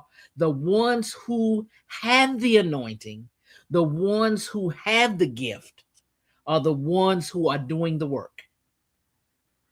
And we could call their names, but I'm just saying there's anointing. There is an anointing in your rejection. So those, when you are looked down upon and you are rejected, know that. That's why we're here. Look at Ty, who maybe somebody who have walked past you in your life, and those who are calling you all kinds of things. But you know what they really do? Rather than them getting with you and seeing how you do what you do, they rather talk about you, but they don't understand your anointing. Your anointing is making room and waves for you and having conversations like this, because there's an anointing of what was once your rejection. That's it right there. That's it. So what we said, he says, this is so nasty, this is that. Who are you to call anything nasty and anyone nasty? There are things that are deplorable, but you know what? It's our job to love on people, and we are the living, walking Bible. Don't worship that book called the Bible. We are the living Bible.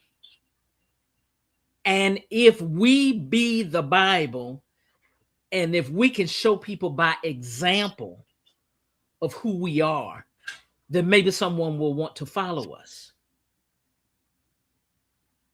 and win souls to Christ. And how are you going to scale a fish that you haven't even caught? That's why I'm talking about this thing of all things theology. I could go deep, but you know what? Listen, while you're talking and calling people heretic, Baptist was once a heretic religion. AME was once a heretic religion. I mean, I've talked about this book forever and ever, The Dark Side of Christian History. All of these religions were once considered heretic. So while he's calling John Coleman, and look, the Lord will reveal to you what's heretic and what's not. But sure will. That's not even for us. You can have a conversation and speak on something and don't mean that you're a heretic. Anika Wilson Brown, her father was considered a heretic. She's coming with her own thing now. She's her own person. And all of these people, this is another thing. Ty, have you noticed all of these preachers who are preaching? They're not LGBT. Yeah. Wesley is not LGBT. Neither is Alpha Street. Neither is Alpha Street Baptist Church. That's not an LBG, what you call it, a affirming church. Yep. These people are preaching the true gospel. John Wesley is not LGBT. Neither is Alpha Street Baptist Church. Is not LBGT. Neither is down in Houston, Texas, Wheeler Avenue Baptist Church. People are waking up. Anika Wilson Brown is not LGBT. She is not. Yep. But she welcomes the marginalized people whom the world, the black church, not I'm saying some of the black church and that Southern Baptist religion that a lot of churches have rejected. When we are lifting up our people, even Minister Louis Farrakhan, all of these preachers and teachers are preaching the true gospel now. And you know what? They're being called heretic. The people who are speaking up, these are not LGBT pastors. They're just doing the right work. And that is just loving people where they are and letting God do the saving. And letting God do the cleansing. So, as they say, miss me with calling James Cohen a heretic. You got to do your research, brother, and know that that man has done more to uplift the black community and the black theology than that's why they call him the father of black Black theology, of the Black theologians. Yeah. Who Martin Luther King and all of them have done their work with. A great man of God. That's all I wanted to. I know I went a little, but write that down. The anointing of your rejection. If you in this chat and you feel rejected by anything, not just that, but if someone told you that you were nothing and you never were going to be nothing and you was never going to amount to nothing, know that there's an anointing in your rejection. That will preach. That's it. All right. Take care. Right. Love y'all much. Love you too. Bye-bye. Bye-bye. I tell you, Timbri always knows what to say and how to bring it all home. Ty Squad, I came today because, as I said, I know how these people that watch these type of programs, I know how they take it in. They listen to these people, their favorite content creators from the self-righteous sector. They listen, they take it in. They have LGBTQ children in their homes. They have relatives that are LGBTQ, and it shapes their thinking. It shapes how they treat LGBTQ people, their own family members. I don't care about nobody's theology. I don't care about this man's theology. Like, what you want to believe that? Believe that. I did all that debating in my 20s and 30s, y'all. I did, with the best of them. You know, I don't debate my humanity or my divine nature, and God. I don't do that. I don't need affirmation from no outside source. I really, really don't. When I woke up this morning, that was my affirmation. I don't need none of that from nobody. I don't. And if you are a Bible literalist, if you idolize the Bible, my goal is not to try to come and try to make you feel some type of way about that. Sir, that's what you're doing. But when you say things, there's coded words. There are very blatant words that are injurious to people. And I get it. Let me full stop. I get it. I know people say, well, Tyesse, you know, you say things that are, you know, mean to your enemies and the people you beef with on YouTube. I really do believe that there's a stark difference between people that are, you know, having YouTube beefs and people out here in the world putting out information and saying things to people, whole segments of people. I really do think that there are two different things. I really do. You may disagree.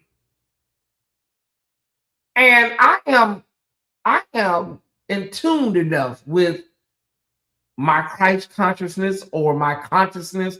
Everybody got a title for it.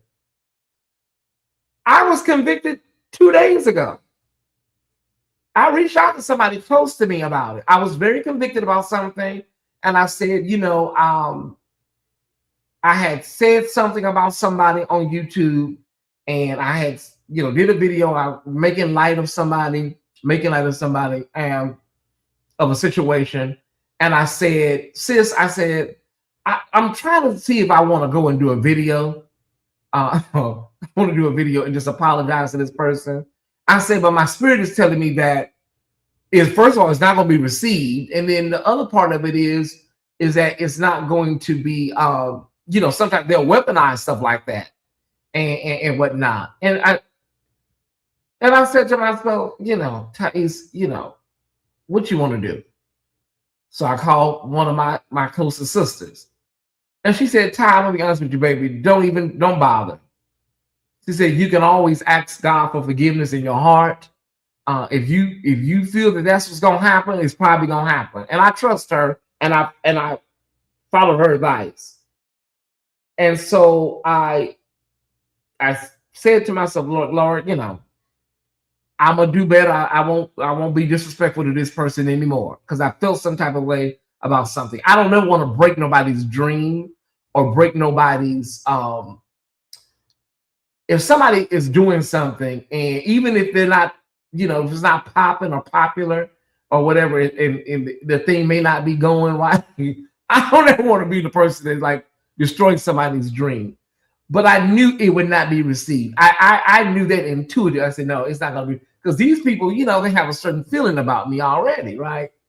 So I said, yeah, I better just go ahead and just ask God for forgiveness for, you know, I was kind of a little mean with some of the stuff I said. And listen, it is what it is, you know. And you know, I could have reached out to them privately, like I've done with Ray. I could have reached out to them privately, but sometimes they turn that into something else. You know, the next thing you know, it's content, right? So I've learned my lesson with these girls on YouTube. And I'm gonna just go ahead and say the name because I don't want nobody to get the wrong, because we got girls now that are getting the names wrong and think we're talking about, you know, girl, ain't nobody talking about you. Trust me, ain't nobody talking about you. But no, it was Sean Talks. It was Sean Talks, and I felt some type of way about some of the things I had said concerning channel growth and whatnot. And so I felt like I wanted to reach out and apologize. I said, these people, Tyesse, these people, how they feel about you is baked in, Tyesse. It's baked in, baby. Apologizing to her, first of all, it's probably not going to be received. Then they going to take it to their leader, and the leader going to, you know, you just can't win with these people. Ask God for forgiveness, and just you ain't got to just don't be laying them out no more about their channel growth. That's how you can rectify that.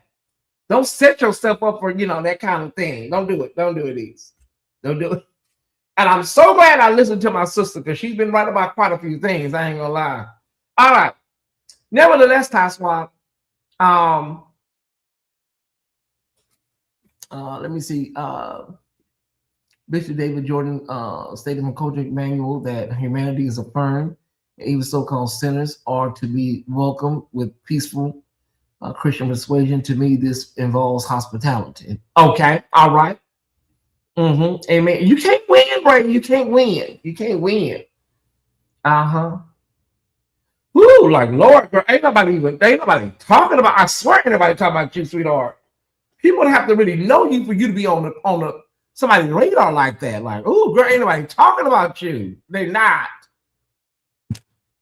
This has been a great live, y'all, but we have a whole other show inside this live. All right. I don't know why everybody, you sit on down. We got a whole other show to get to, because I told y'all to stick around after the reaction of all things theology. We have a whole other show to get into tonight. Thank y'all so much, all of the speakers, especially my brother Lindy, especially Tim Bree, Crystal Marshall, all of y'all, Michelle Holly kicking it off, everybody. Oh, my sister Desiree, thank y'all. I appreciate y'all getting it. This is not about changing no one's theology. This is not about converting people to your belief systems. I don't want brother K-Dub to be over there. Don't say it like that, Tyesse. Stop saying it like that. I don't want brother K-Dub to be marching in a parade with a rainbow flag. I do not. I don't. Honey, what I want you to do, just be mindful when you talking, because you can hurt somebody and you not even know you're injuring people. We have enough whack jobs, you know, out here in the church sector. Well, the self-righteous sector. Okay, Tyesse, timestamp and scene. All right. We have a situation, Tyesse, that we got to talk about on tonight. The situation is that there is a restaurant that I have not been to yet called Toast on Lenox. It is here in Atlanta. It is very popular.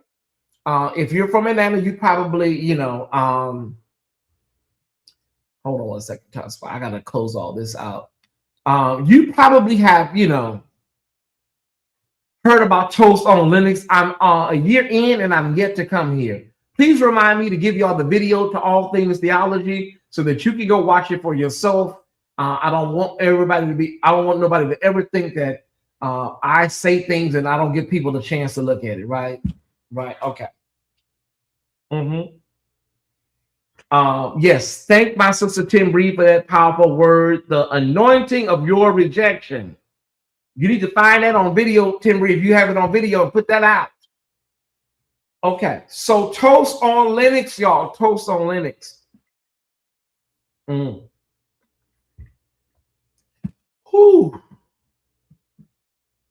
Come to find out, the owner from Toast on Lenox, The owner from Toast on Linux. Why are you looking around, Tyesse?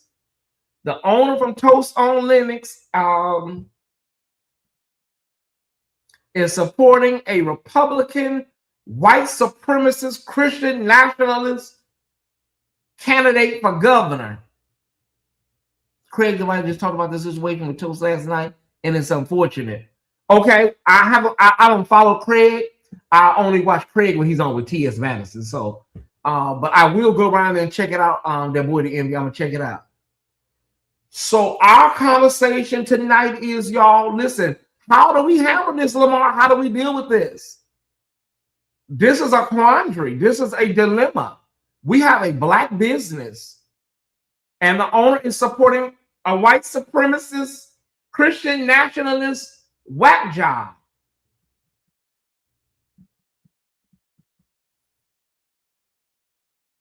Are we traitors? Are we traitors to our ancestors by saying, I'm not going back up in there no more? I don't give a damn how good them damn waffles and that damn chicken is. I don't give a damn how seasoned it is. We're not doing that. I'm not doing that, girl. I don't give a damn. You, as a private citizen, can vote for whoever the hell you want to vote for.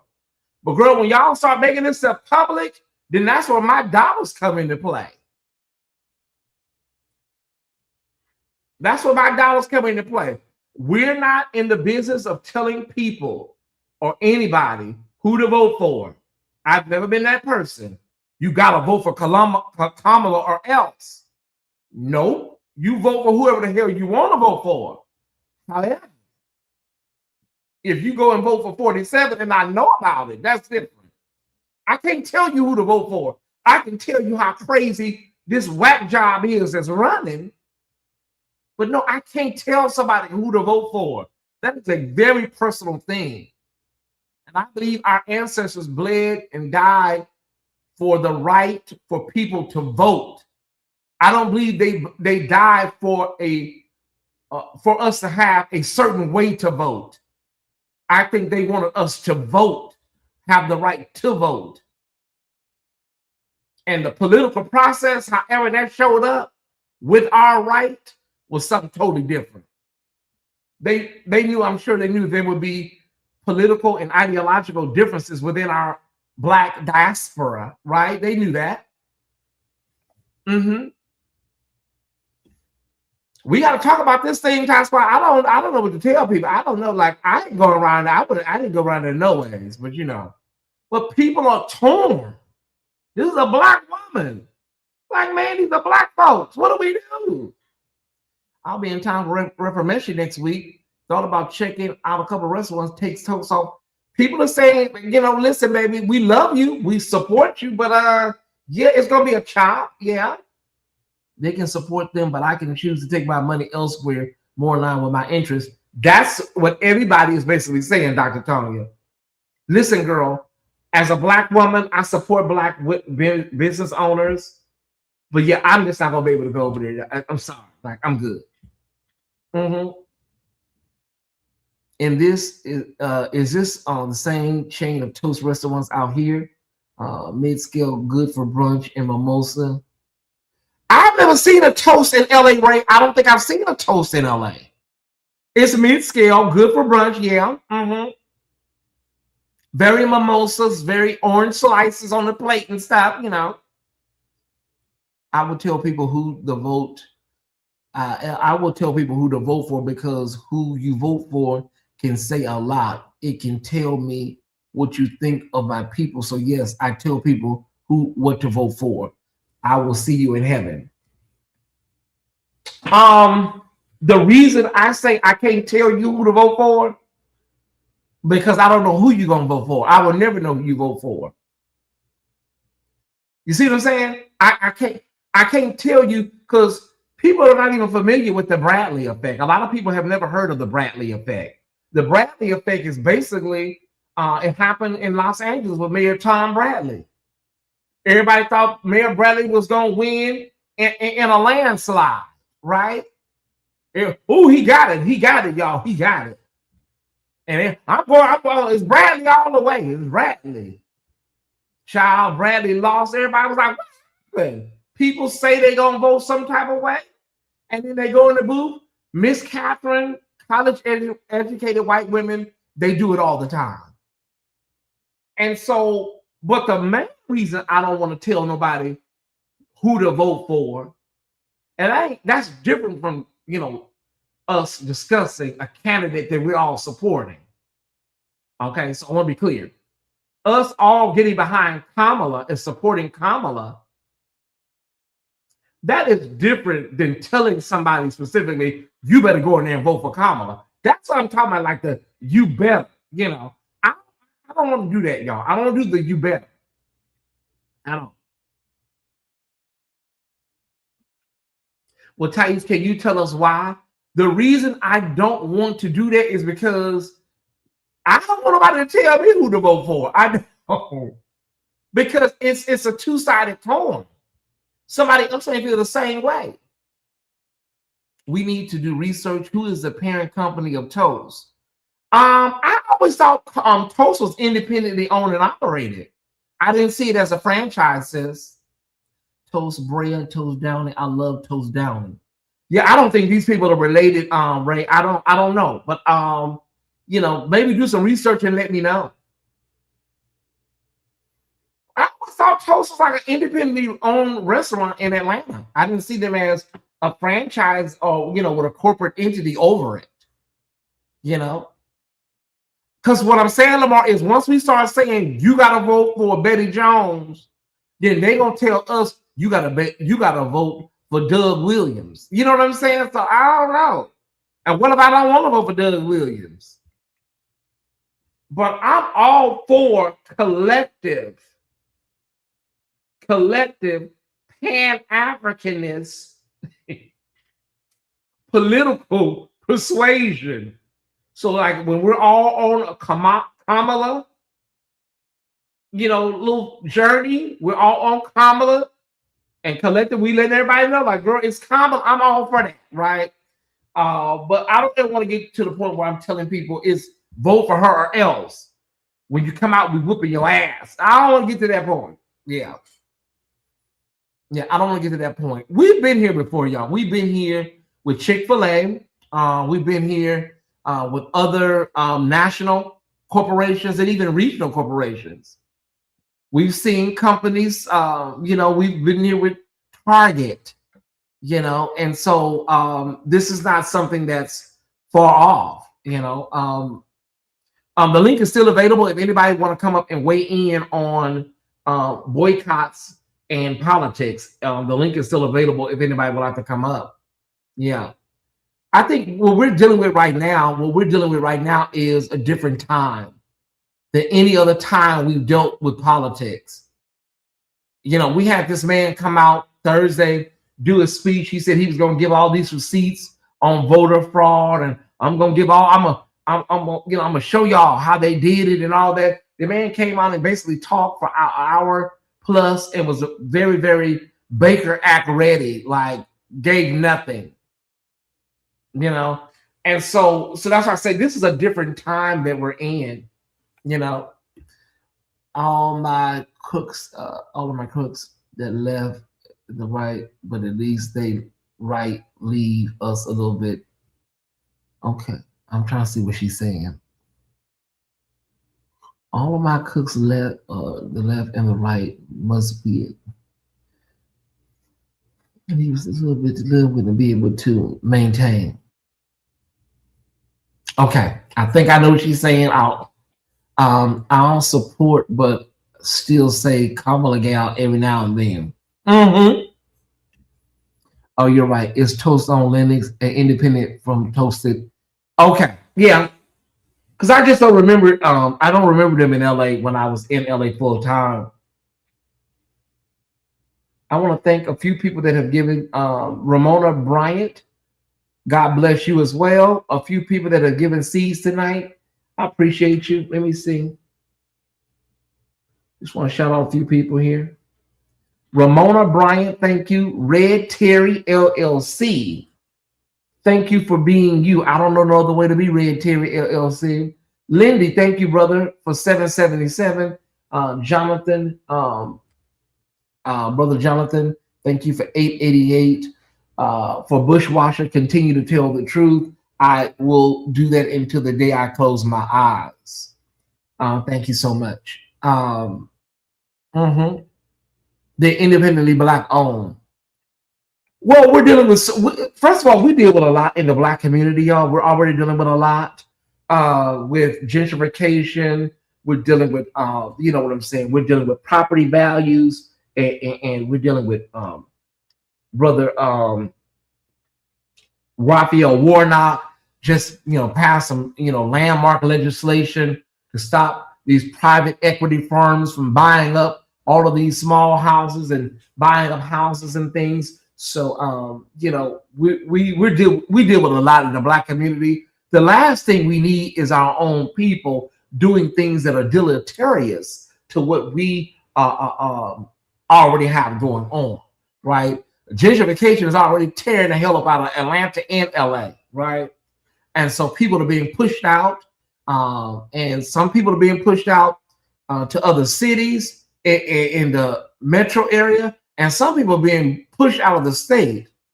There's so many people that are saying that I was a blank native, but now I moved to Ohio, I moved to Kentucky, or I moved to Oklahoma because my home is no longer, my home city is no longer the city that I grew up in, how I was raised, because it just is lost. People say that about Atlanta. They say Atlanta is losing a lot of its soul, you know, and I think we have to understand that things evolve city-wise, things change.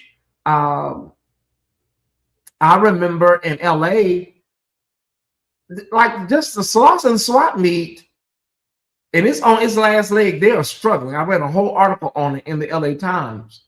But I remember the sloss and swap meet, the smell, the, you know, everybody in there, you know, buying an outfit for that night. It was an energy. It was a feeling. But with the advancement and the growth of retail and online delivery, you can't expect this stuff to last forever.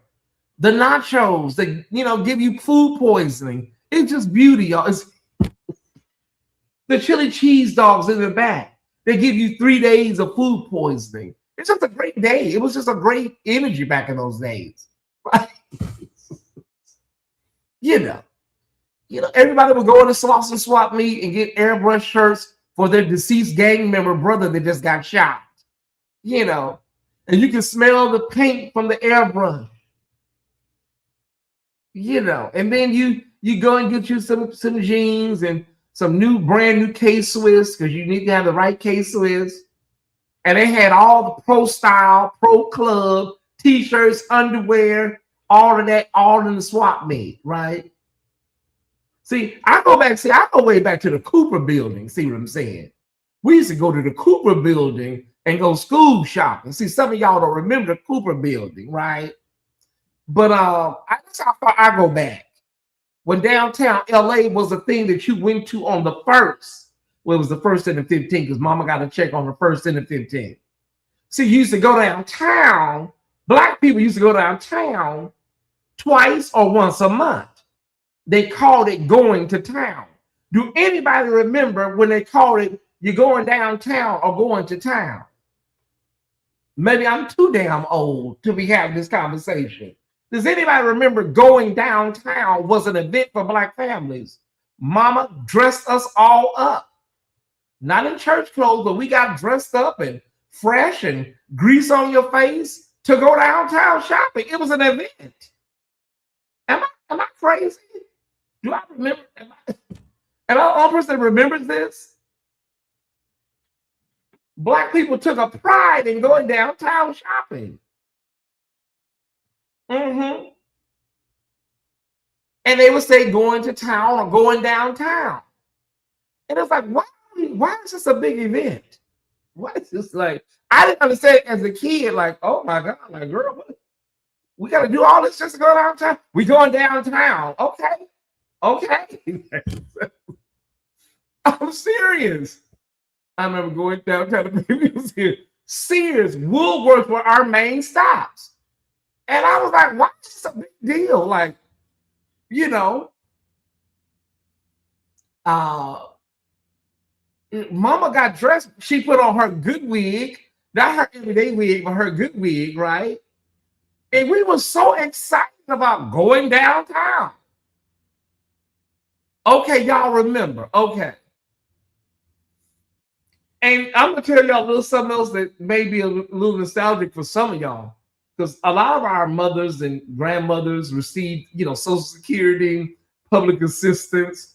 And this is one of the fondest memories. It's straight out of the movie Claudine, right?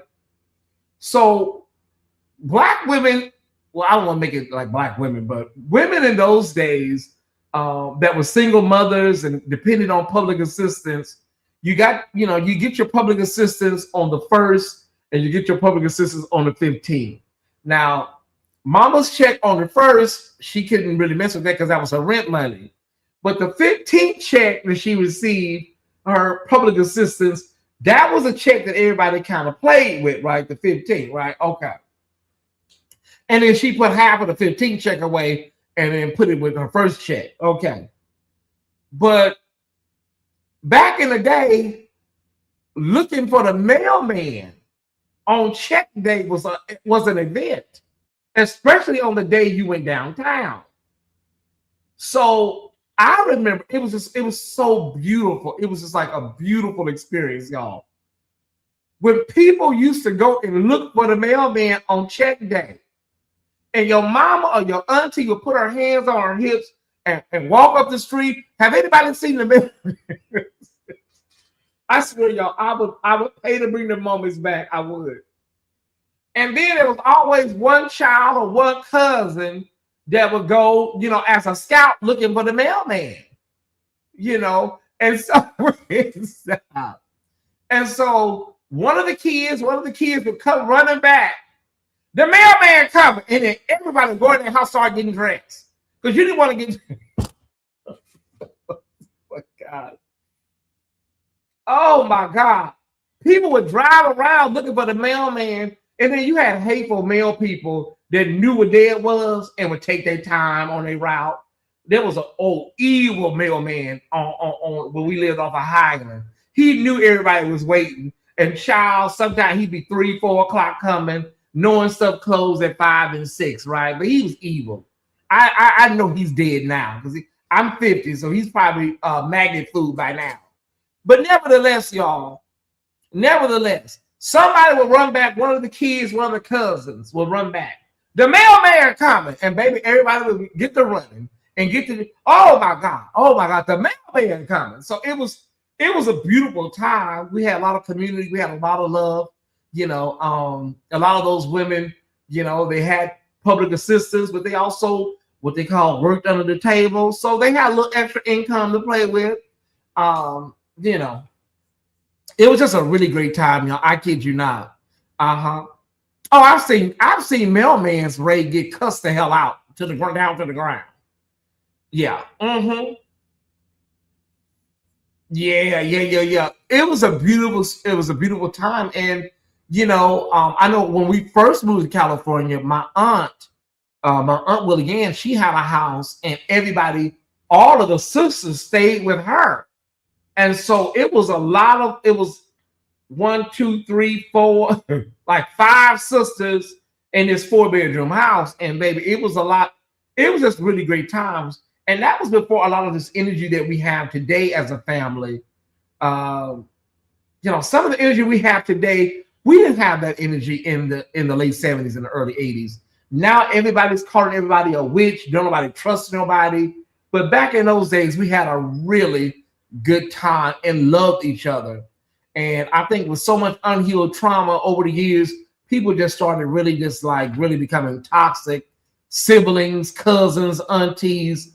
I said, man, I would love to go back to the core of what we once had in the early 70s and in the late 70s, early 80s. I remember it vividly.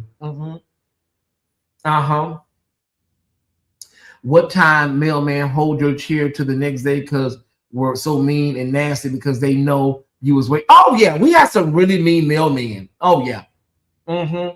I always said if it's a male woman on your block, she gonna be sweet and she gonna try to help you out if it's a male lady. But them male men, oh my God, they were no joke.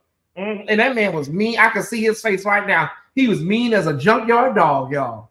Was. People really got dressed up to go downtown. And I remember we went to go see, my mother took my middle brother and his friend Nate. We went downtown to see Friday the 13th because Pasadena having movie theaters other than the Academy. I don't even think that was open back then. It's like 84. I know it was Friday the 13th, like it was like part 2 or 3. So that tells you what year it was. Friday the 13th. We went downtown to go see it.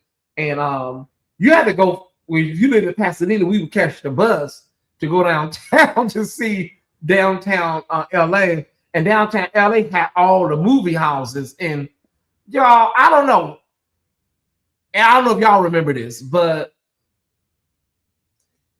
the smell of the butter and the popcorn in the 80s is not the same smell that I saw in the theaters. I don't know what type of butter and popcorn that was. Y'all, it's in my memory right now. It was like the best popcorn and butter in your life. I don't even eat popcorn, but I ate it back then. I don't eat it now. Does anybody remember the smell from that popcorn and butter from the theater of your childhood? Like, what kind of butter and popcorn was that? You know, they would say free refills, and baby, you'll be in the restaurant and ate 2 large bags, right? Does anybody remember the smell from that popcorn and that butter from the movie theater? Those were the days.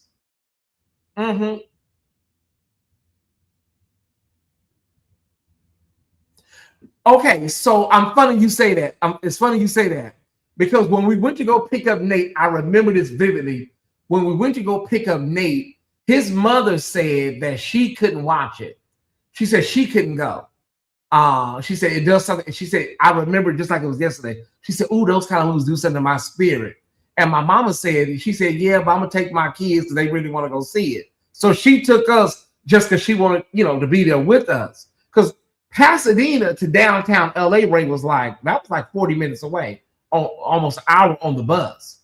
So she didn't want us going by ourselves. I was maybe 6 and my brother was 10, maybe. And well, maybe we were a little older than that. Let me see.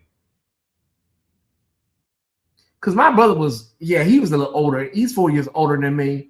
So I want to say maybe he was 12 and I was 8 because we're 4 years apart. So 8-ish, 12, and my brother was 12. And so, and then back then you had to, your parent had to take you anyways. It's kind of like that now, but your parent had to go with you to certain movies. But Nate's mother said, "No, I can't go, baby. That stuff messed with my spirit." So my mom went with us. She didn't want us to go by ourselves. Trying to use to have it near the door back in there. I remember Target's ice cream.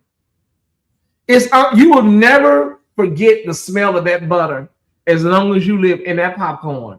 It's the same thing with the bologna and the cheese. The bologna and the cheese as well, y'all. It's the same thing.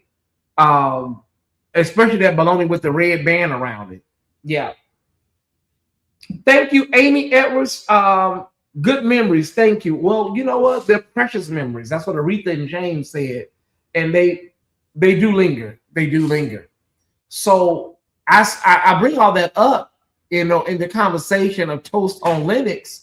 As Black entrepreneurs, you got to know that we've been through a lot, honey, and we don't take our dollar lightly. Toast on Linux lady, we've been through a lot, going back to the days of the 1st and the 15th, man. We've been along on a long journey here.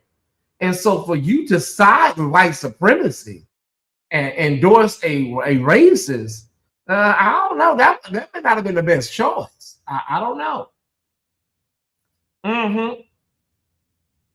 They tore it down, Ray. They tore it down. Me and my friend Stanley would always go to the Wendy's after the club. I know that wasn't thunder. Ooh, it's raining. This is gonna be another Regina Bell, Mickey Howard night.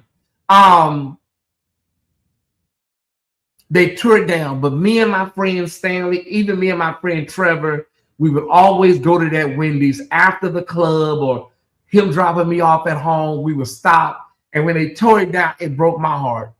You know, it's nice now because my credit union is still there. USC Credit Union is still there, but man, the Village, Ray, you did something with that one. The old University Village Theater, man. I never went to that laundromat because it just looked like you were just waiting to get robbed going up in there. Man, Ray, you messed me up with that. Because when you pass by there now, I don't think you would think about it anymore.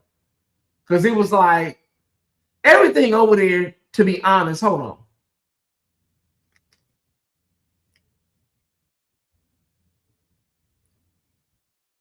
Hello?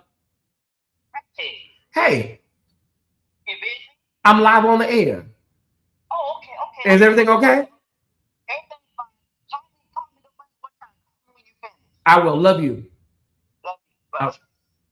Sorry, y'all. That was my Aunt Denise. Yeah, everything over there looked almost kind of like, you know, neglected and abandoned. But it was still our little area over there, y'all.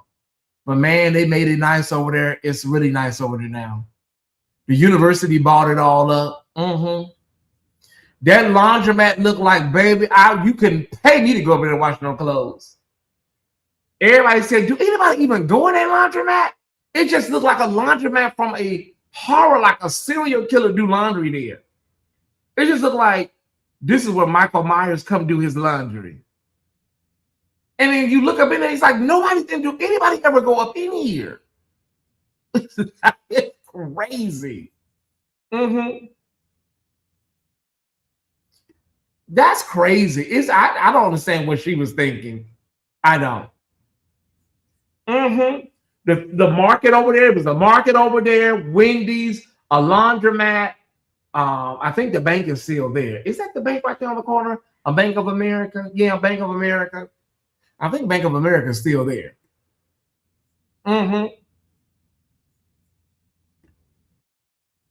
It was just, you know, from what I understand, from what I was told, Ray, that area was a little nicer back in the day, and it just, like, you can tell the owners just never took care of it, you know.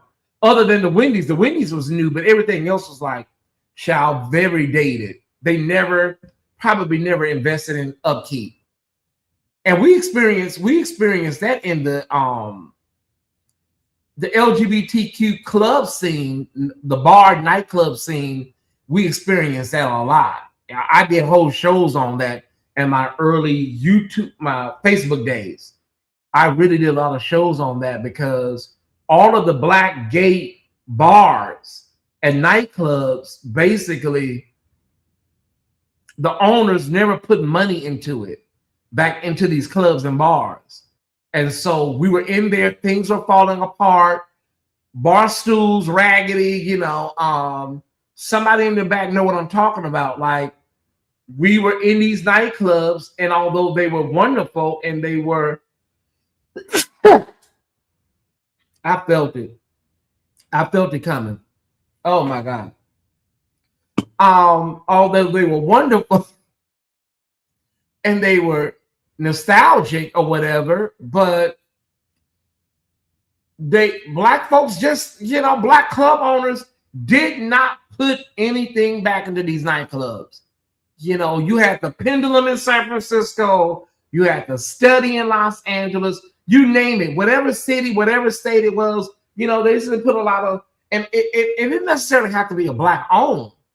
It would be black clientele and a white owner. Let's be clear, you know.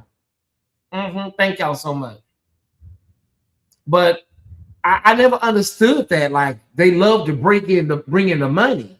They bring in money from black patrons, but they never ever reinvest that money into making a place look like something.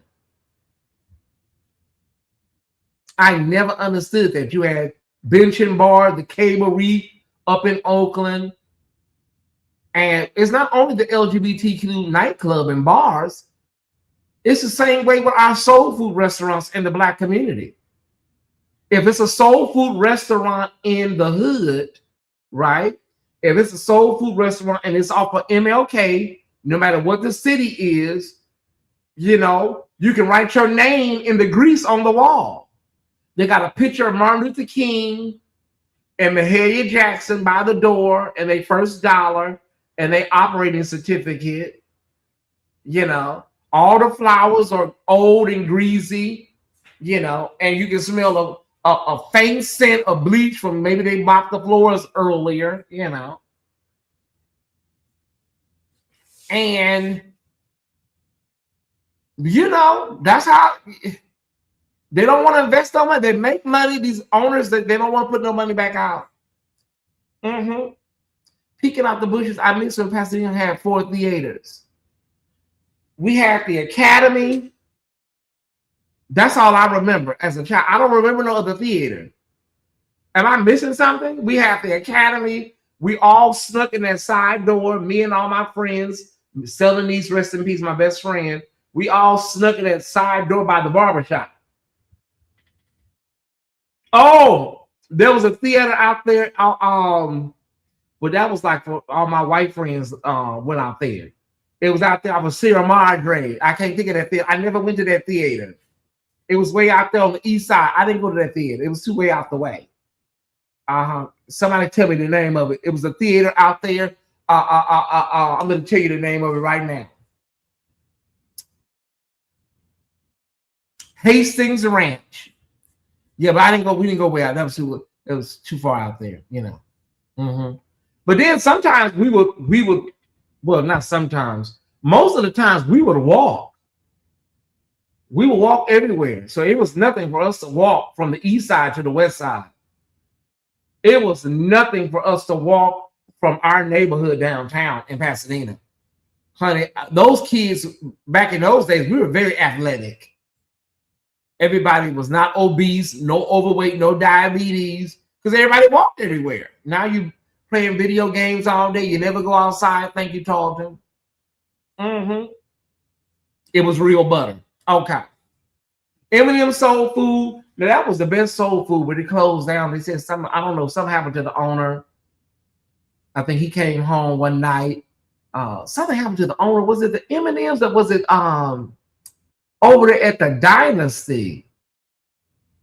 There's a nightclub in Inglewood. Somebody came home and some dudes was waiting in the driveway and put a gun in his mouth and robbed him. I want to say that was the owner of M&M's, or it may have been the owners of the Dynasty. Was coming home and some dudes was waiting in the bushes and put a whole gun in his mouth. And so I think they killed him. I don't remember. That's either M&M Soul Food owner or the Dynasty owner. I can't remember. It's been so long. Yeah. I lived there through the night in 2002 at Old Town, one in East Pasadena, another. Oh, you talking about? I'm talking about Stephanie. I'm talking about in the 70s and the 80s.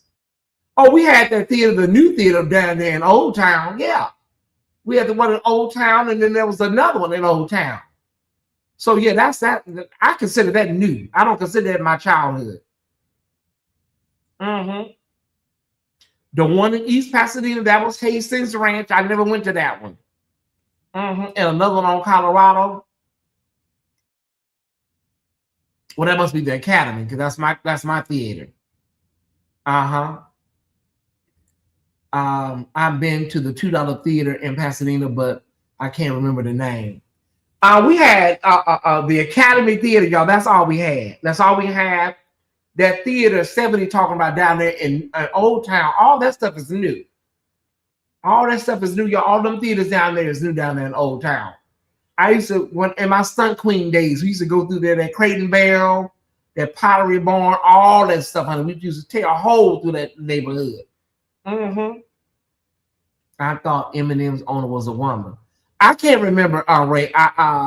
The M&M's on King and Crenshaw. I believe that was a man, but I can't remember who got robbed. I think it was maybe the owner of the Dynasty. Because I know the restaurant right there on oh child, what is that? Ray is right there off of Slauson and Crenshaw. It looked like a house. It's on the left side. I want to say it sounds like Granny's, but it's soul food. It's right after you cross Slauson. It's gonna be on the left. It looked like a little house. Me and my friend Iggy, we used to go there after church on Sundays. But it never got the popularity of the other, like, you know, Doolins. We went there. They had a security door in there. And if I call Iggy right now, she remembers. We went one Sunday, and the lady came and she unlocked the screen with the, you know, with the key. She had the whole thing locked. She had like it the reverse way. She had to unlock it for you to get in, right? And so she came and she unlocked the door. And my friend Iggy said, "Girl, what's going on? What, you okay?" And she said, if I call Iggy right now, she'll remember this. Iggy said, "Baby, is everything all right? What's up? You got to unlock all these locks and stuff. What's going on?" She said, "Yeah, baby. You know, they just came up in here with sawed-off shotguns and robbed us at gunpoint." And Iggy said, "Well, girl, let me fix my place so we can get the hell up out of here. Like, hurry up and get my place so we can get the hell up out of here." It's not Wood Food anymore, but yeah, it was on West Boulevard. It's not soul food anymore. I wouldn't doubt it, because that area is gentrifying very, very fast. Yeah. But they had some really good soul food. Yeah, it was better than Doolins, I know that. But it wouldn't shock me if it was 99-cent Chinese food. Yeah, because they've taken over everything anyways. The new ones are gone now. What you mean the new ones are gone? Did they get rid of the theater right there on the corner? I believe that was an AMC. I got to fight with somebody outside that theater. I got into a fight right out there, and so the one you talking about. You know, I won't go into the details of it, what happened, but it was a big old mess. Child, it was the days, honey. You fought when you got mad. You got down when you got mad in those days. It wasn't like these girls do today. You beefing and arguing back and forth for 3, 4, 5 months. Back then, you get out when you get mad at. That's how it was, you know. Girl, I mean, what's up? What you want to do? Well, what you want to do? Beat me. It was bad back in those days, y'all. Hold on. It was bad. Well, you know, the thing about those days is, you know, it was no Instagram. So everybody was telling each other, you know, what you said about them and got around. You know, he said he can't stand you. He said he want to fight you. He said you ain't shit. You know? And so by the time they got back to you, baby, it was like you was in full war. You was in full war. Hold on one second. For all those that are tuning in, we gave so much today, y'all. We're gonna go ahead and cancel Patreon. I think everybody will be forgiving. We'll return next Saturday for Scandal Dark Church 2. It'll be the season finale. Okay, next Saturday will be the 25th. If anybody is unforgiving or anybody have a problem, please let us know. We will refund you this month's Patreon fee. I mean, I try to do 100% of my shows yearly, but on occasion we may miss a show or two. We hope you understand.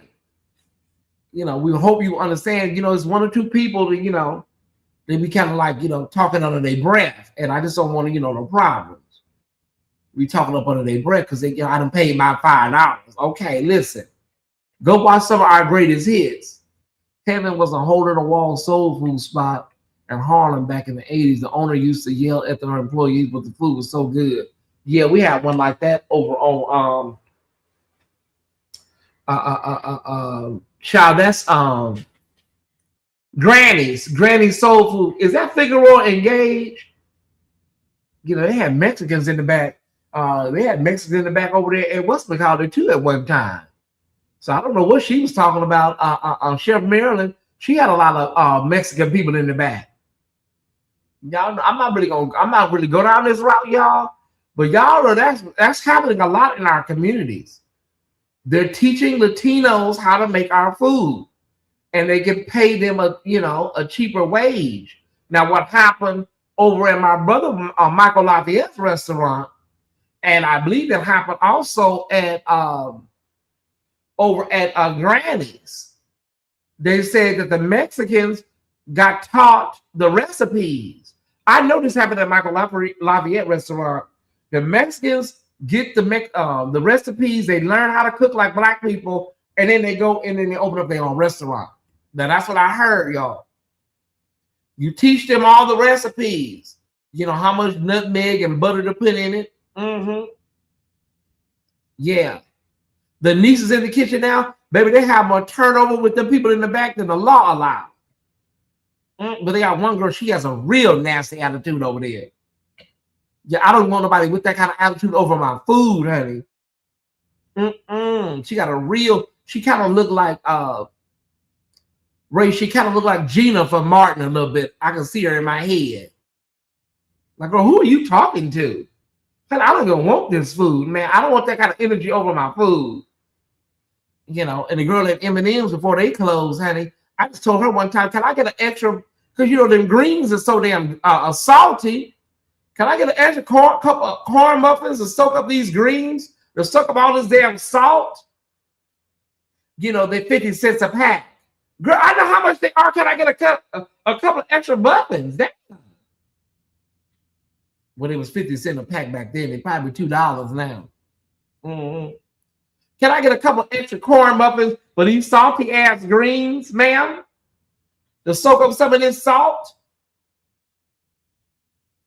Ooh, these attitudes of these people are horrible.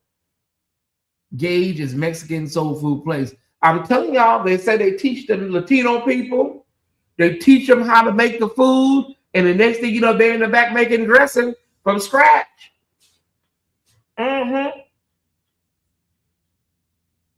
Gage is the Mexican. Okay. I asked them how they ended up there. They said that Ibella worked for M&M's and taught them how to cook it. The rest, I'm telling y'all, it's happening all over America. You go to these soul food restaurants, you look in the back, and there's Latinos back there. They making dressing, oxtails, chitlins. Like, how do you know how to make this stuff? Well, we know. Like, okay, I mean, I guess. Listen, Aretha said it best, y'all. Aretha said it best.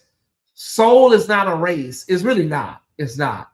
It's just unique to us. We just have it. But so we are the originators, but it's not. It's not. I would never be that linear in my thoughts to think that soul, whether food, whether music, you know, film, whatever, is limited to one group of people. But I want to be clear. We are the originators. Everything comes from Black. It comes from Black and branches out. Yeah. All right. We have Tina Marie. Tina Marie, Berry Gordy did not put her on her first album. Go look it up. It's The Beach and Some Clouds. He said he wanted the audience to get to know her. Tina Marie. I believe the album is Wild and Peaceful, right? And so if you look at the Wild and Peaceful album, he purposely did not put Tina Marie on that album cover. And he knew how Black folks were. Yeah, he knew. Being the shrewd businessman that he was, Ty Squad. And so it worked out for Tina. It worked out in her favor. Because, and then there was a lot of, what do they call it? People were like, is she Black? Is she white? So that built up a lot of interest and people wanted to know who she was. And no, that ain't no white woman sounding like that. So that was kind of like early PR before we knew what PR was, right? Early marketing, you know. No, ain't no way in hell a white woman sound like that. And baby, listen. I'm telling y'all, but I don't ever want to be like, well, you know, some of this stuff is just limited to us, you know. Anybody can cook something. It's all of us in this chat has made some Asian dishes that will put an Asian restaurant out of business. I know I make a mean beef fried rice. So we can make Asian food and that don't make us, you know, that don't make us appropriating. Hell, you haven't had, they talk about, you know, tacos. Honey, you haven't had no tacos till you had some hood tacos. I'm talking about tacos where you put the shells in the grease and make the shells yourself. Child, please, I may make some tomorrow. Matter of fact, I am. You take, well, I can't eat the lettuce. Oh man, we can't do lettuce. Damn. I can make them with pico de gallo. Okay. You ain't had oh, that's what it is? Okay, got it right. You ain't had no tacos till you had some hood tacos. Bobby Caldwell is one. Blue Eyed Soul. I have a whole playlist. Taylor Dane is another one. Some of y'all remember our girl Taylor Dane. Hall and Oates. Some of these people really had like some soulful leanings. Listen, Elton John. Hall and Oates, Elton John, Taylor Dane. My girl Linda Ronstadt. You know, kind of sound like a black woman. Sometimes you catch her on a good day, you know. I'm just saying, my girl Linda Ronstadt. Okay, wait a minute. Let me get over here. What's up? I know if I eat something right now, I'm going out. So I better not, I'm falling asleep. It's been a long day. I've been working around the house all day. Okay. Joss Stone. I could never get into Joss Stone. Her voice just didn't have a thing, a little, I don't know. I never understood the Joss Stone phenomenon. I tried listening to Joss. I'm like, okay. There was no texture there. There was no, it wasn't layered enough for me. Yeah, that's what I'm gonna do, Crystal. Tacos with cheese and a little mild sauce. I'm gonna do pico de gallo on it. I ain't messing with this lettuce right now, honey. I can't afford to be off. I can't do it. David Bowie too, famous. Oh my God, David Bowie. Yeah. Michael McDonald, who I listen to often. Kenny Loggins. A lot of these people had soul, y'all. They had soul. You know, and I have playlists with these people on it. Even my boy George. You know, it wasn't really soul, but I could tell that he, you know, knew some black people, you know. JoJo, okay. I mean, okay. But music is universal. I mean, I never look at, I don't really look at music through the lens of race. I don't know. I just don't. I look at music through the lens of creativity. And if I like it, I don't care who you are. If I like it, I'm going to rock with it. And there are a lot of white artists that I like, you know.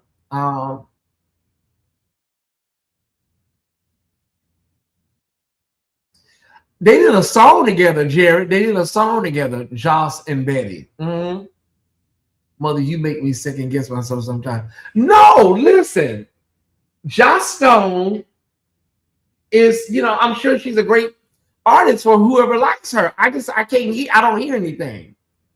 It's like the new girls that sing. Kalani, Ella May, you know what I'm saying? What's that other girl? She sing like Kalani. Oh, what is her name? It's about 4 of them, 5 of them. You put them all on a record together, you would not be able to determine who's. They all sound the same. It's just no texture there. Aretha has texture. You know, Natalie Cole, Gladys Knight, there's texture and layers and stuff. You know what I'm saying? I'm just saying, y'all. White people make us sing their face off. I don't know if I sing their face off no more, but they were very. I don't know about all that no more, but they could sing. They're very talented. I was just listening to the Bee Gees yesterday. I love Nights on Broadway. Of course, Candy Staten's version wore them out, but Nights on Broadway, More Than a Woman, Saturday Night Fever. The Bee Gees, Barry Gibb is a genius, you know, and he wrote for a lot of people. He did a lot of great things. So the Bee Gees, I'm telling y'all, you got to know the Bee Gees. It's just a sound. It's an experience. If you haven't listened to the Bee Gees once in your life, honey, go do yourself a favor. Listen and learn. Steady. Summer Walker, thank you. SZA, she is different. I think I like her. She's different. I only like 2 songs, but Snooze and The Weeknd. But she's different. I do hear a little texture with her. It's more nasally. She has a Donna Ross type thing. You know how Donna Ross sings through her nose? SZA does too. You know, Donna Ross is very much, you know, the etiquette lady from Motown told Diana to stop doing her eyes like that. They say, you look like you crazy. You like you just hit a crack rock. What are you doing that for? Because Diana would do that. So the etiquette lady that taught Motown the acts told her, stop doing your eyes like that, honey. You look like you just took a shot of heroin. What the hell is wrong with you? So she stopped doing that, you know. She do her eyes, and when she was singing, bug her eyes. Said, don't do that no more. Chef's kiss. Absolutely. When you get a chance to listen to Tori Kelly on Terrell's show. I can't watch that boy. I can't. I've tried. I can't watch him, Lamar. I can't watch that guy, Terrell. I can't watch him. Him and that other boy, what's that boy name? Duran Bernard. I can't watch them. I want to do a show on this. That's probably gonna be a really great live next week. Is it Black Boy Joy or go sit your ass down somewhere? I'm gonna do that because there's a lot of games that's like that. I'm gonna do that next Tuesday on my show.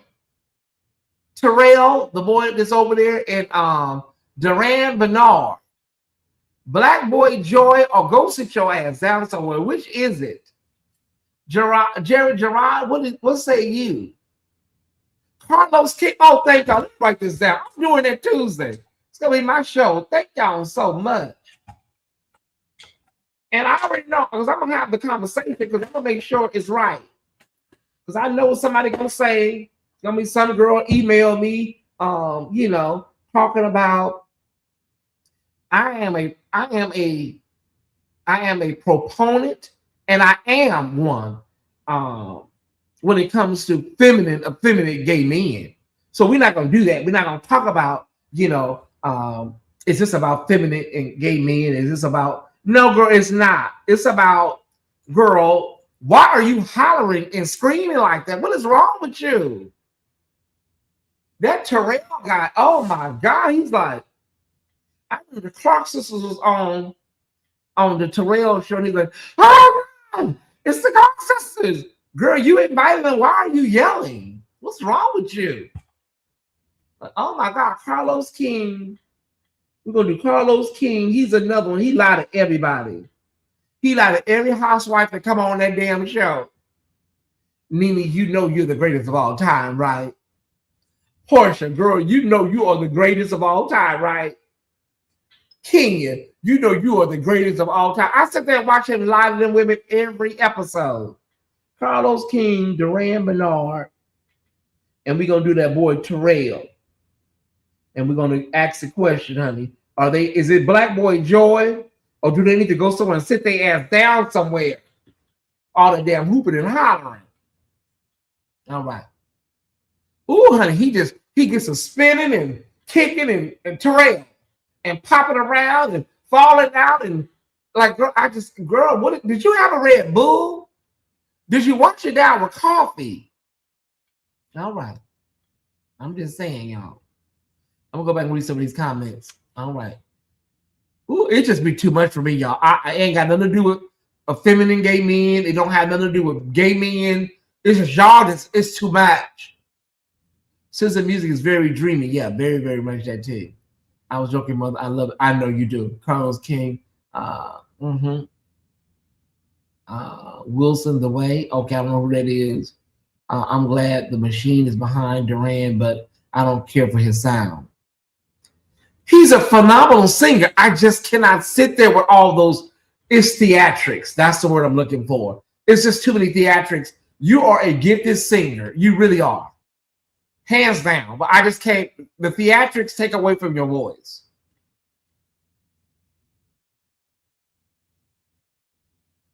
There's a whole midnight special channel. They just uploaded some classic Natalie. I was watching late last night. Yeah, if you don't have DVDs, honey, Midnight Special got a whole channel. I'm over there at least once or twice a day. They have Aretha singing. They got Aretha singing Sweet Passions, but they got her singing do do do do do do. Oh my God, I was just watching it. They upload so all the time. They just uploaded some new Natalie. So Midnight Special, hold on one second. Make sure I get the link for y'all so I'll have it at the end of the show. You got to be a musicologist, y'all, to know about a lot of this stuff. They just uploaded, I would say maybe 3 days ago, they uploaded some new Natalie. This is Natalie when she was in her, high era. I'm trying to find, wait a minute. And the one that they did with Aretha, they did it on her birthday. They recorded it on her birthday. Okay. When I Think About You, as much as I listen to that song, Tyesse, as much as I listen to that song, so I'll save the link and put it in the end. All right. I'm going to listen to Wild and Peaceful by Tina Marie after the live. Oh yeah, Tina Marie Wild and Peaceful is a beautiful album. I prefer oh my God. Ooh, Tyesse, what is the album with I've Been Here Before on it? She's Sitting Down. That album is called, the I've Been Here Before album is called, I'm just drawing a blank tonight, y'all. I don't know what it is. I've probably been on this live too long. I'm drawing a blank. Somebody tell me what the I've Been Here Before album is called. It's not called Wild and Peaceful. It's called, oh my God, I can see Tina in my head. What is going on with me today? I'm Just a Sucker for Your Love. Yeah, it's on. She did that on Soul Train. Sweet Passion is one of them albums that didn't sell, but it's a gem. That album is a gem. Deja Vu, that ain't the album. It ain't called Deja Vu. It's called something else, Michelle. It's on the tip of my tongue. Deja Vu, I've Been Here Before is a song, but the album is called something else. Okay, so what's I fit to say, y'all? Sweet Passion, Willie. I've always said Atlantic Records ought to be ashamed of themselves, right? Atlantic Records ought to be ashamed of themselves that stuff is not available online. Her albums that didn't sell, during the disco era, none of those albums are available. You have to order them like an import from Japan, and those people try to charge your arm and a leg. You can listen to them on YouTube because people upload, they play the albums and you can listen to it on YouTube, but those albums should be available to listen to on Spotify and iTunes, La Diva, Sweet Passion,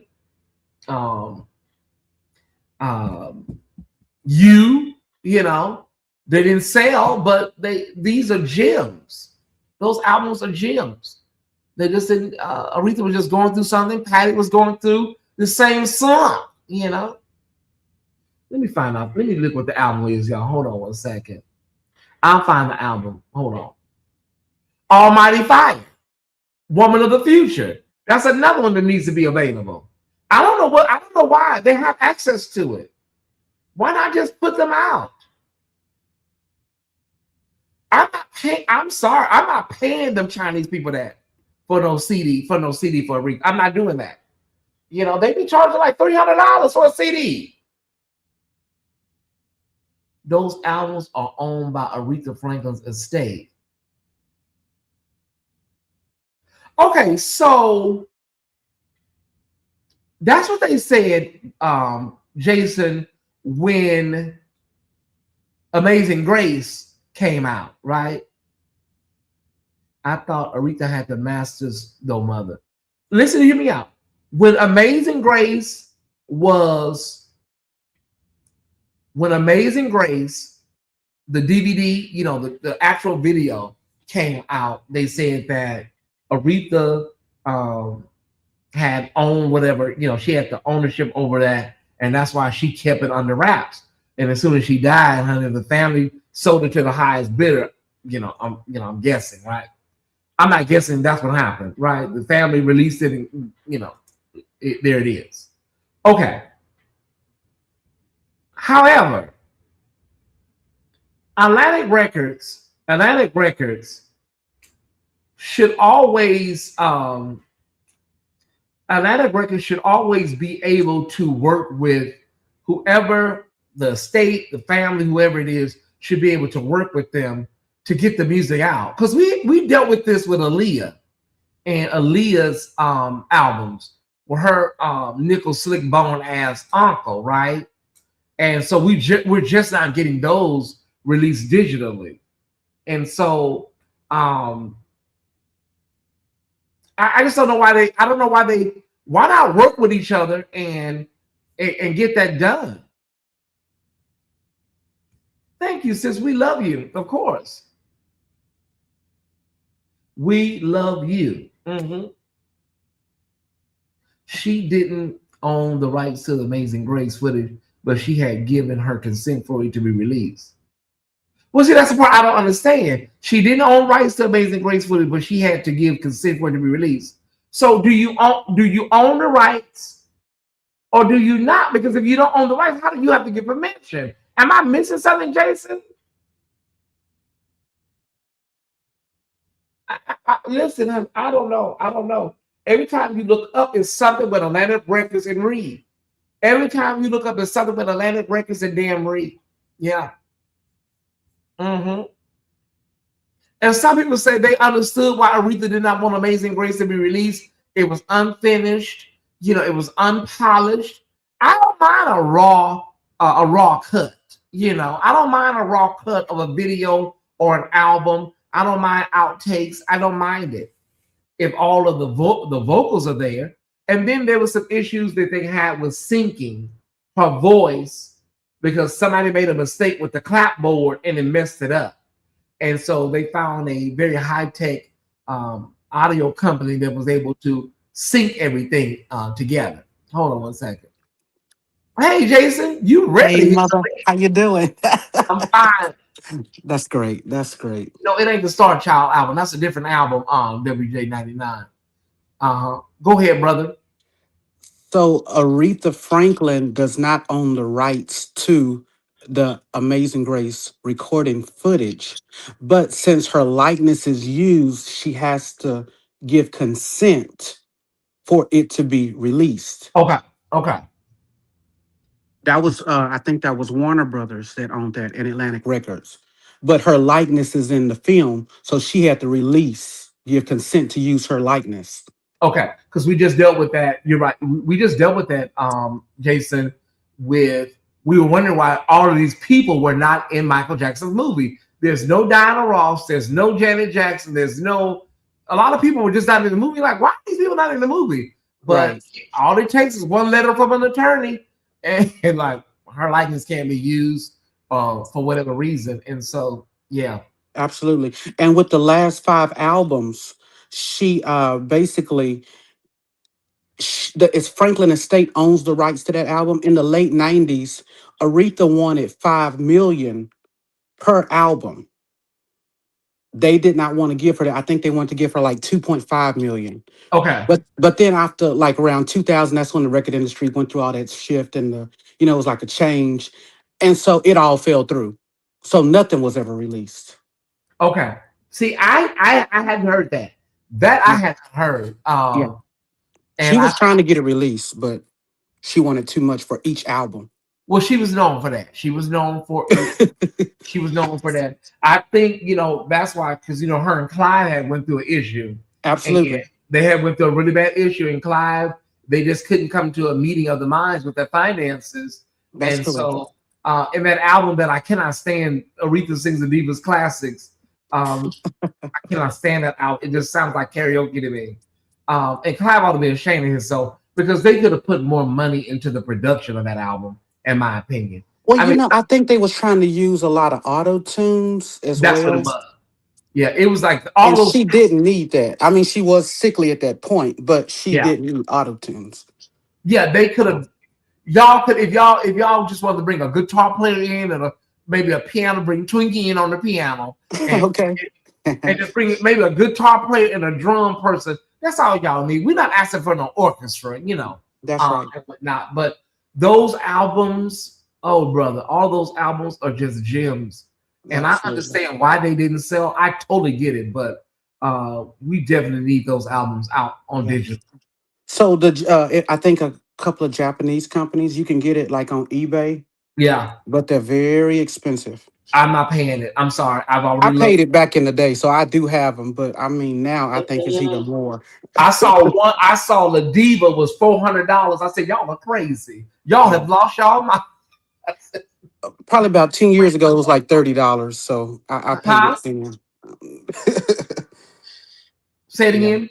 I say like about 10, 15 years ago, it was like $30 an album. Okay. So I bought them all with everything I feel in me. You, No, Sweet Passion, Almighty Fire, and La Diva. I saw autographed copies. Some autographed copies. I saw some. What do they call it? First imprint, first print. Yeah. First pressing. I said I'm not paying that for that kind of. And people know the demand. Jason is That's great, right. and when they know the demand is great, they jack up the prices. Absolutely. Yeah, Absolutely. Absolutely. especially if it's rare. If it's a rare album. That's right. Yeah. That's right. All right. All I right. love you, brother. Thank you for Love you coming. too. Bye, All Ty right. Squad. Bye. I bought them two. I paid $75 for you. Yeah, you is $5 for the DJ is on there, which I love. She's on Soul Train singing that with the orange bra on, the net bra. Oh my girl, sometimes I don't know why she would wear some of the things she would wear, but Okay, y'all, I'm gonna leave it alone. Leave it alone. I don't know why Aretha would wear. The album is called, you guys, It Must Be Magic. Okay, it's called It Must Be Magic. I had to look it up myself, y'all. Yes, we want you to keep listening. Hey, Demastro. Music is a universal thing, y'all. And I know in August we're going to be bringing back Behind the Music or Musicology and Patreon. I'm sure of that. I'm Not Strong Enough is my cut, mother. Now I know you like that one. Yeah, that's one of my favorites. I mean, once I play any of those albums, I can play them straight through, like a Tony Braxton or Anita Baker album. I can play them straight through. Yeah. Touch Me Up is one of my favorites. Touch Me Up, Touch Me Up. But music is this thing that kind of like, it's one of those things that the Ty Squad loves for us to talk about. They love for us to talk about us. They love for me to talk about music. Shaka Khan spoke about Aretha Franklin's tight clothes, and yeah, I mean it's a lot. It's a lot. It was a lot. Yeah, so we'll bring musicology Behind the Music back in August, and we'll do a Saturday run with that. Can I get some artists in the chat that you want to hear about in August? Let me see where we're at, what y'all are thinking. Y'all know I'm not a real big fan of R&B male groups like that. I don't really be watching men groups like that, y'all. So, Boys to Men, I'm sorry, y'all. I don't really listen to Boys to Men. I didn't listen to all the male groups. I'm not a male group guy. I'm not. Unless it's old school. I will, Demastro. I know. I'm a listen. She will listen. I'll make her listen. Okay. We've done Millie. Okay, we've done Millie. Denise Williams, straight out of Gary, Indiana. Love Denise. You know, Nisi was over there with Columbia. The Levert family as a whole. Okay, we got Daddy Levert, we got Son Levert, we got both boys, Gerald and Sean. Yeah, the OJs. What's your take on Brandy? What's my take on Brandy? Give me some more context. What's my take on Brandy? You know, we talked about Brandy last night in Patreon. We sure did. We even played a video of her. Melissa Morgan, another underrated, unsung vocalist. Thank you, Willie Hawthorne. You are amazing, Ty. I love you. I love you more. Okay. We talked about Melissa Morgan, unsung. She was over there on Capitol Records. You know, they did My Girl bad, but she pulled through, you know. She does. Her and Deborah Cox combined. Like, they came from the same era, Deborah Cox and Tamia. Shanice is another great vocalist from that era. That you know, they consider her a one-hit wonder, but some one-hit wonders only, you know, are considered that because they never had a number one hit, another number one hit. But that doesn't mean they didn't have R&B hits, you know. Alexander O'Neill, yes. Sherelle, Jody Watley. Some of these people we have did some real good stuff on, y'all. Make sure y'all go there and subscribe to Patreon. Sherelle, Jody Watley. Let's walk down memory lane with Barbara and Shirley. We can. Matter of fact, I'm going to do the season opener on that. Barbara and Shirley. Thank you, sis. Are you a vocal fan of Kelly Price? I'm still, despite my business. Oh, yeah. She's one of, Kelly was one of my favorites. Like, the first album with Friend of Mine on it, I played the hell out of that CD. Kelly was like, for me, it was like experiencing Aretha Franklin all over again in a different version. So that's why I was drawn to her with the Soul of a Woman album. And then things just kind of like, I don't know, in the last few years, Kelly just fell apart. But not the vocal Bible. There's just too many singers that can claim that title. I can say Brandy is the vocal Bible. There are some other people that can also claim the title vocal Bible, but that doesn't mean because there are other people, she can't be the vocal Bible. Brandy can be considered a vocal Bible. She can. That don't mean it's not like you can only have one vocal Bible, y'all.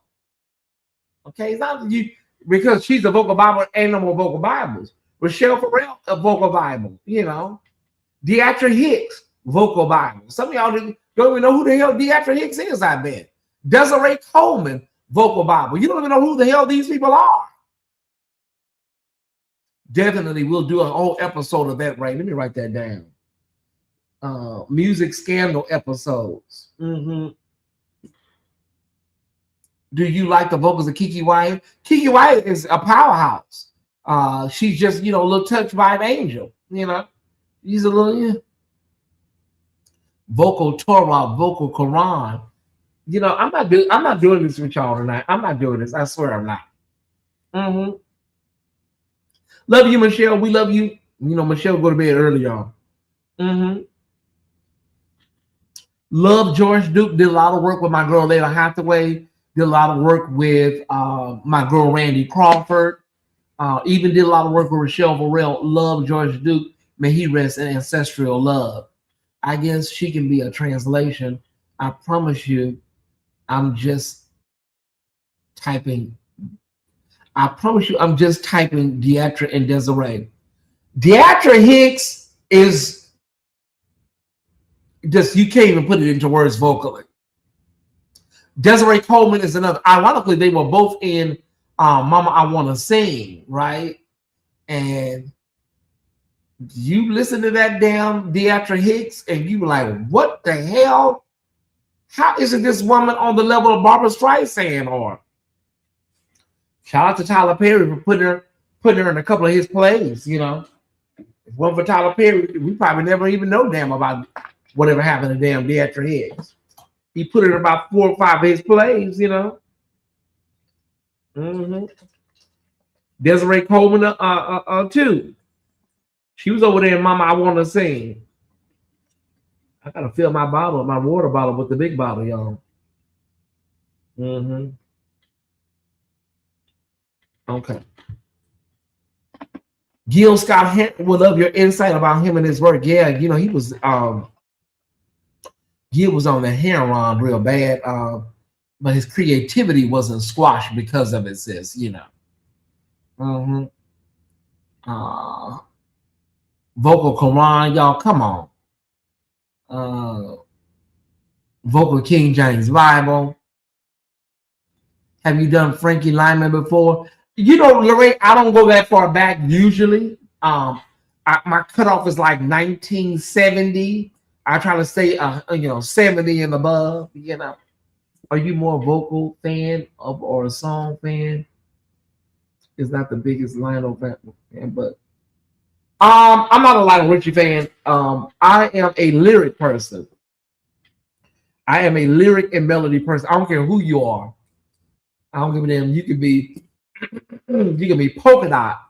If that lyric and that melody grabs me, I'm there. You know, some of the best melodies and some of the best lyrics. Just I don't know. It does something to me. First Snow in Kokomo, Aretha Franklin.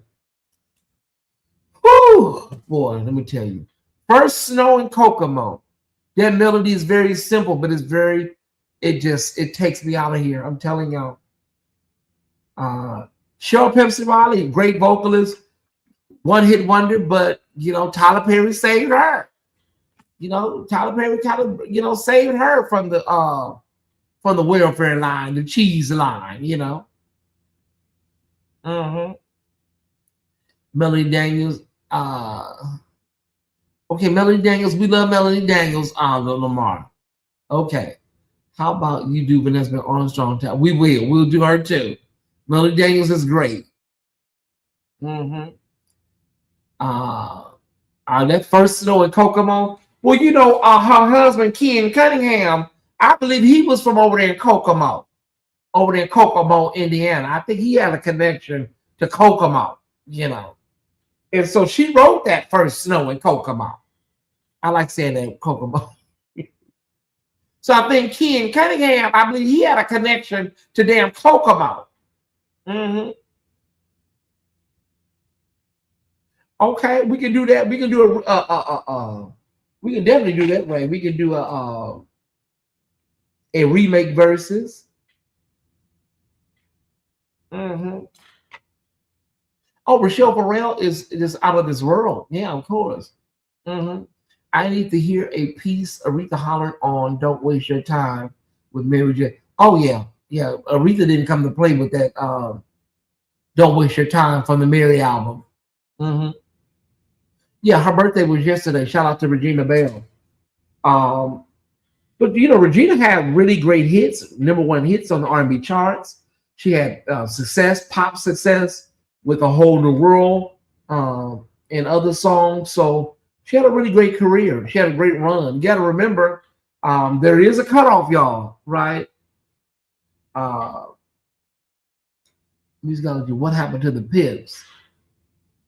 Gladys was kind of tortured about going solo, and her that album all Our Love, I think that was her last album. She got on like a black and white polka dot dress, and the background is red. I think that All of Our Love, I think that was the last album with the Pips. And you know, listen, leaving your group is always hard. It's always hard. And so the Pips, you know, I'm sure they had feelings, but they understood that Gladys had to go on, you know. Same thing with the Clark sisters. Maddie Moss Clark told the girls, y'all go on after Twinkie left. And a piece of Mickey Howard Come Home to Me. Oh yeah, that's from the Mickey Howard album. The album was called Mickey Howard. Mm-hmm. I'm gonna come over to the report. I was like, where are the other comments? Yeah, I'm over there on the other channel so I can get those hours that I need for monetization. So I'm on the Black Gaze channel because this topic was about LGBTQ issues. Can you do King Cole distinctive voice? I'm not gonna go back that far with Nat King Cole. I don't want to go back that far, but I'll post something about Nat King Cole. That's a little bit too far back. Mm-hmm. But I'll do a nice write up. Were they really a group? I thought they were more background, replaceable. No, Gladys Knight and the Pips, you consider that a group, even though she was the lead vocalist. But yeah, they, they were a group, because they were a backing factor to the group. Mm-hmm. Hey, brother, Bobby DeBarge and Switch, my favorite vocalist ever, Rashad Patterson. I still to see him. I love Rashad Patterson. Spend the Night. Oh my God, Spend the Night. What else we got? Sent from Heaven. Man. Bobby DeBarge, rest in peace. And Switch. A lot of people don't know they were called Switch because they all switch instruments. They can all play each other's instruments. So that's why they called each other Switch. There was a lot going on over there with Switch, y'all. Bobby DeBarge had a lot of demons. He was over there on Motown. It's too much for us to get into tonight, but it was a big old mess, okay? But them DeBarge boys went through a lot. I'm surprised many of them lived as long as they did with that damn daddy. How do you feel about Tank? I can't get into any of those kind of singers. Tank, Trey Songz. There's absolutely nothing. There's nothing I can do. Mm-hmm. I can't do it. They all sound the same, like the females that I was talking about. All the men sound the same to me. I hear nothing distinctive. See, my singers are Al Green, Bobby Womack, Teddy Pendergrass. Those are my Freddie Jackson, Luther Vandross. Yeah. Mm-hmm. Hey, Ty, even though she's a little more indie, she's really good. I'm wondering. Oh, she's like my top artist on my playlist. She is. She is the top artist on my playlist. Running High, Yeah. Hold on, let me show you. I'll prove it to you. Look, it's right there. Sunshine, Algebra, and 8 other gems. That's my daily playlist. Sunshine, Algebra, and 8 other gems. And as you can see, I do like 3 songs out by her back to back. Running High, Halfway, and At This Time. They're all back to back. Whenever I listen to her, I want to listen to all 3 of them back to back. Yeah. We can't have no music. I want to lose my monetization. I hope they didn't pick that up. We don't want no music. I don't want no problems with this YouTube and these monetizations. No, okay. Let me clarify something. Tank is a very good singer. What I say about Tank is Tank. I don't hear anything distinctive that just pops out. And I don't want people to confuse what I'm saying about Tank and Trey Songz, because the talent is on 2 different levels. What I'm saying, a lot of those singers, the Tank singers, they all have a same or a similar tone to me, to my ear. I know the difference between Bobby Womack and Al Green and Teddy Pendergrass and Luther Vandross. A lot of those guys, it's a high falsetto that is very recognizable. But it's very, okay, that sounds just like, what's his name, All of them, Jamie Foxx, Tank, Eric Benet, it just sounds the same to me. I'm sorry. There's nothing I can do about it, okay? All right. What about Avery Sunshine? Yeah, she's on there. She's on that same playlist. I'm just showing proof. I just want people to know. She's on the same playlist right there. The same playlist I showed you right there. Call My Name is on there. Mm-hmm. You see, there it is right there. Call my name. That's my girl. I love Avery. Mm-hmm. Tank and Jamie Foxx sound the same high tenor with basic runs. Thank you. Where you being, Marcus? Where you being, brother? I forgot about you. I forgot I can follow you on Spotify. I'm gonna check out. Please do. I'll put my playlist in the chat. You'll have a field day. This is just a real music. It's a real knowledge in you. You know what I'm saying? Come see what a real musicologist listen to. How do I share this? Your library? No, I need. Wait a minute. I need to share my playlist. Okay. Okay. Ba ba ba ba ba ba ba ba. I ain't shared this place in so long. I forgot how to share it. Okay.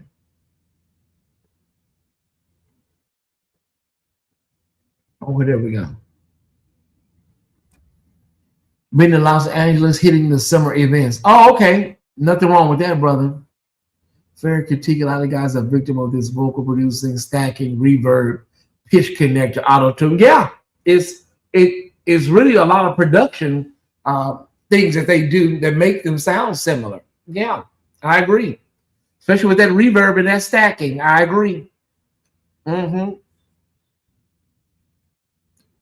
Actually, J Mouse is probably one of the most unique male singers ever.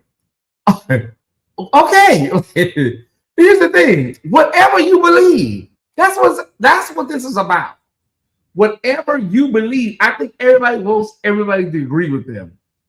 You do not have to agree with me. You do not.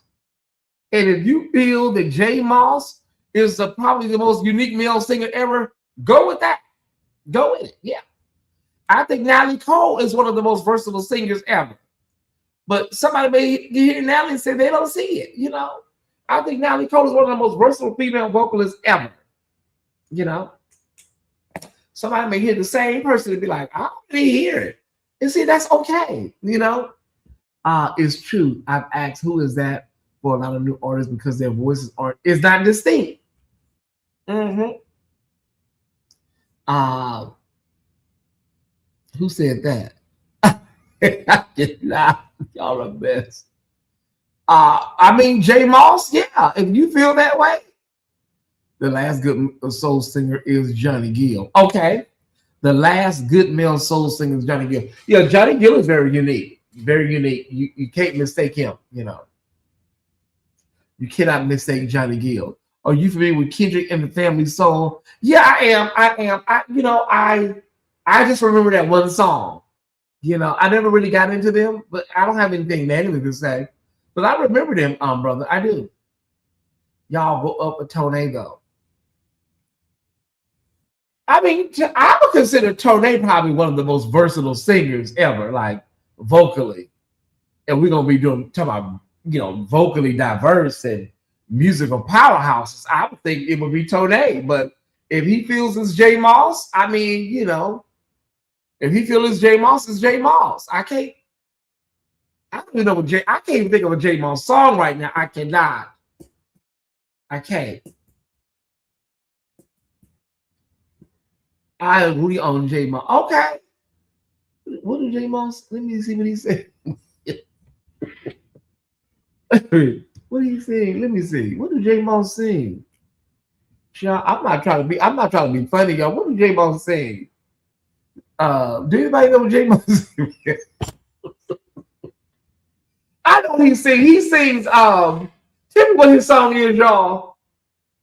I know he related to the Clark sisters. I do know that. I think he's an excellent producer. Yes. What did he sing? I'm looking up. Don't worry about it. Hold on. Can you give me a list of J Moss songs? You know, any hits that J Moss has sung? Hold on. I'm gonna look it up right now. We Must Praise, his breakout hit. Okay. Oh yeah, I remember that. We Must Praise. And then he had one called Praise on the Inside. Oh, I remember that. Praise on the inside. Praise on the inside. And then he had another called Operator. Operator. Operator. Praise on the inside. I remember that one too. There is praise on the inside. I remember that one. Okay. I'm Not Perfect, featuring Anthony Hamilton. Yeah. I'm not perfect. Ooh, I'm not perfect. I remember that one too. Okay. I give it up. Oh, I gave it up. I gave it up. Yes, I gave it up. I sure gave it up. I remember. I gave it up. I like J Boss, but I can't listen for long. Oh, okay. I gave it up. I sure did. I gave it up. The song he did with Karen Clark is very nice. I think it's called Know Him. Okay.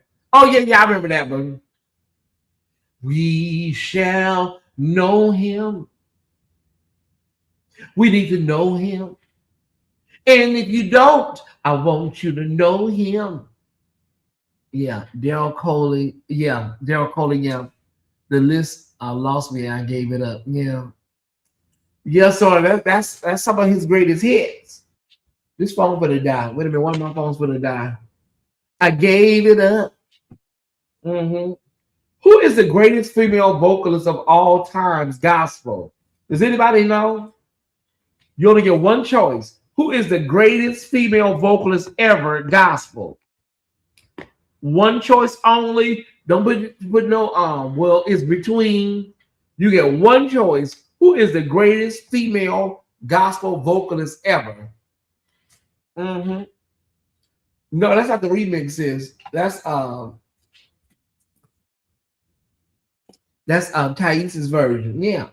I hear it. Okay. The greatest female vocalist. We're not talking about anything other than vocals, y'all. I'm talking about gospel singer. We're not talking about nothing else but pure vocals. So we're not talking about Grammys. We're not talking about platinum hits, just vocals. Flat-footed singer. Who is she? Of course, Jason, but I like to flatter these people. Let's hear who they say. Shirley Caesar. Okay. Gospel. Flat-footed singer. On either side of heaven, now either side. Mahalia, that would be my second choice. If Aretha wasn't born, I would just go with Mahalia. Okay.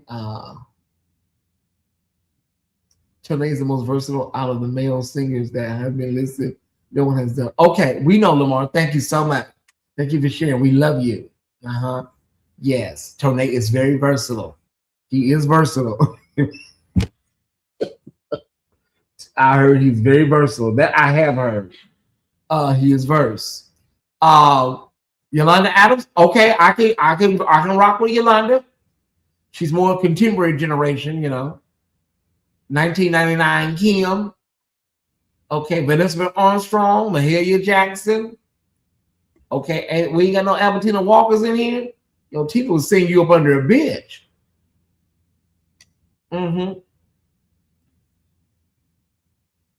Let me see what y'all say.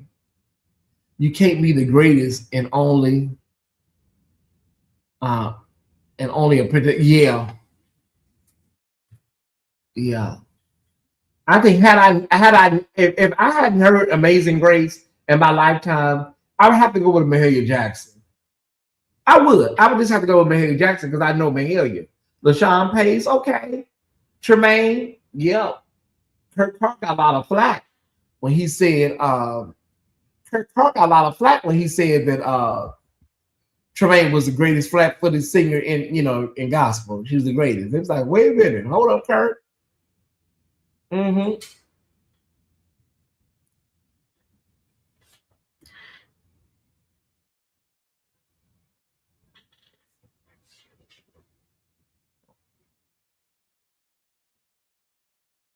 Okay, I know that's right. Mm-hmm. He said Alexis Spite. She said Alexis Spite. Okay. Mm-hmm. Yeah, you got to remember Inez. I cannot, y'all. Alexis Spite. Go ahead on Alexis Spite. Lucretia Campbell. Mm-hmm. Child, listen, Dorothy did a lot of talking. Like Shirley sometimes can be a little talkative, talk scene. Mm-hmm.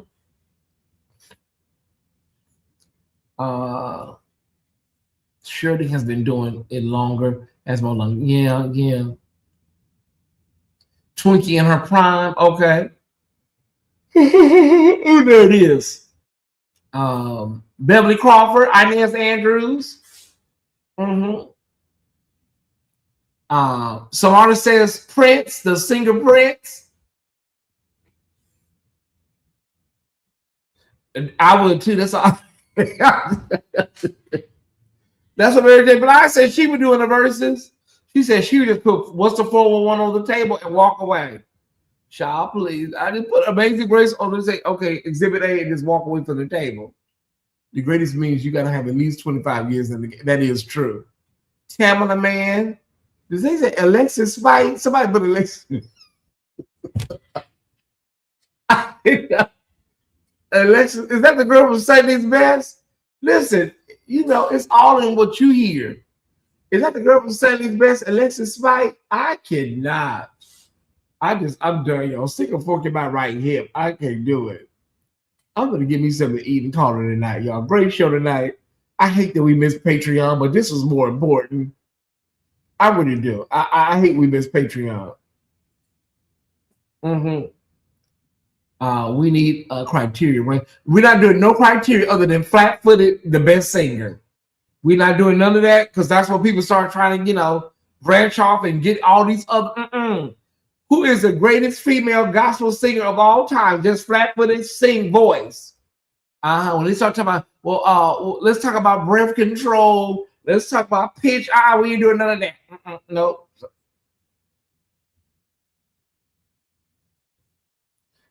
You know what? I'm not dealing with these people. I'm not. Has a distinct voice to me. Let me hear. Because if she on, let me hear. Oh, Tyesse, you are tripping, baby. You've been on here. You are, what the hell? I know I'm crazy. Wait a minute. Hold on. I'm sorry, y'all. Give me a minute. I am sorry. I have really been slipping.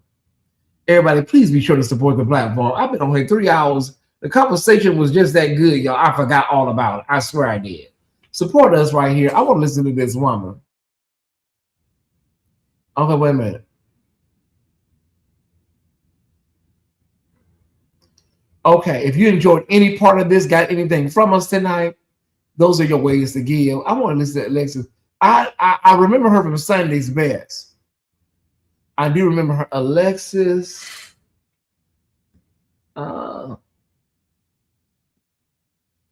Spike. Okay, there it is.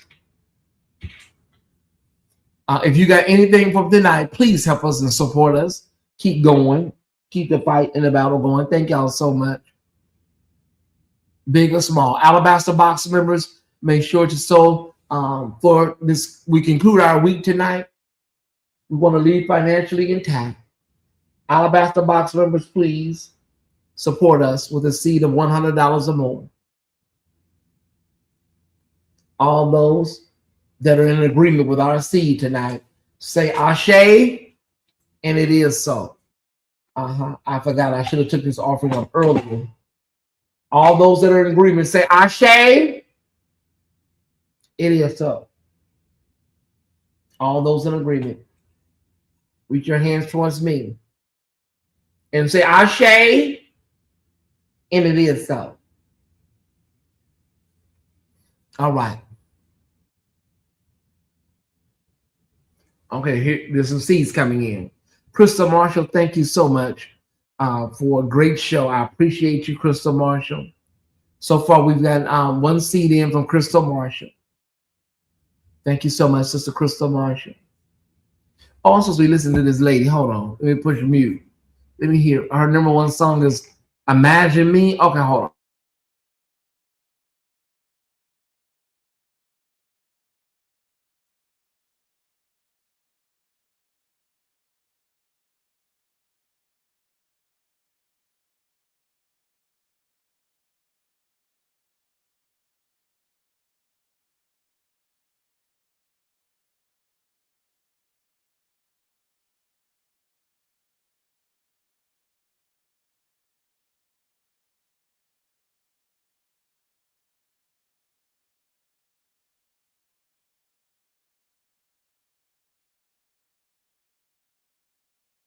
All right.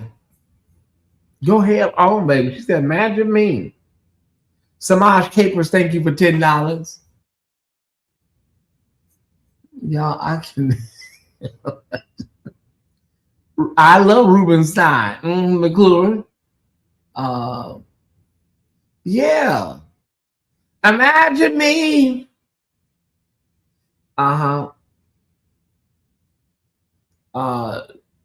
Jody, thank you so much, brother. That's Brother Ray. Thank you. I really, really needed this today. I appreciate that, Brother Ray.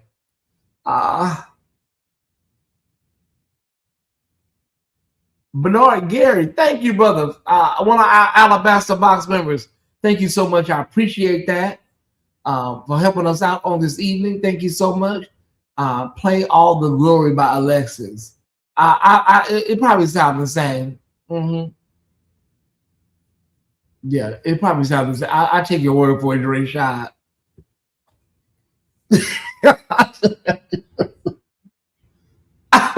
I cannot. I believe you, Dre Shot. It probably sounds the same. I'm not saying she's not. She's a beautiful tone. She has a beautiful tone. She's a great lady. I'm not saying this woman's not great. I'm not saying that, y'all. I'm not saying that. Penny Bethia. Thank you for awesome commentary. Thank you so much. I appreciate that. I appreciate that for awesome commentary. I try my best. Wait. Oh my God.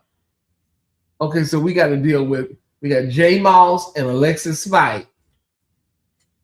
Bottom line, if your vocals benefit from modern day vocal producing, you're never gonna win greatest of all. Okay.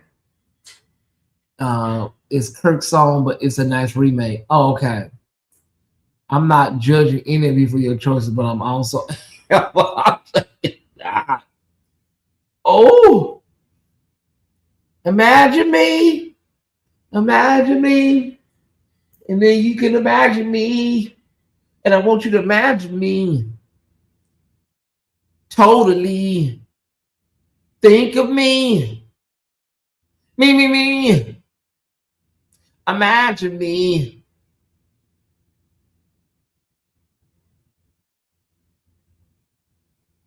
Imagine me.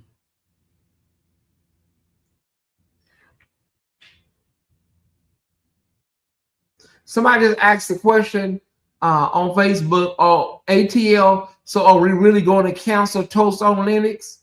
Listen, y'all, I don't know what y'all gonna do. I may have to walk right there and see what's going on. I guess I put my robe on and my Crystal Marsh. I put my little beach flappers on, walk right in there like Mama used to do, and see what's going on right there, y'all. Y'all can't be throwing no bottles up in this woman's place now, y'all. Y'all can't be throwing no bricks in this woman's establishment. They're asking on Facebook, oh, so we really gonna cancel Toast on Linux? Yeah, that's what it looked like. Honey, your Sunday brunch tomorrow gonna be real light, ma'am. You might not want to order a lot of wings tomorrow, Mama. You know, you might not want to make a lot of waffles. Don't do it. You know, I'm just saying, y'all, I ain't got nothing to do with it. I didn't go up there no ways. Can you play Keisha Cole's Singing Eyes on the Sparrow? I think she should be considered in this discussion. I've heard Keisha Cole singing his Eyes on the Sparrow before. Let me see. Keisha Cole, his Eyes on the Sparrow. You know what? I'm not gonna do, because I'm a fan of Keisha. I'm not gonna do her like that. But I know Keisha. Keisha be singing.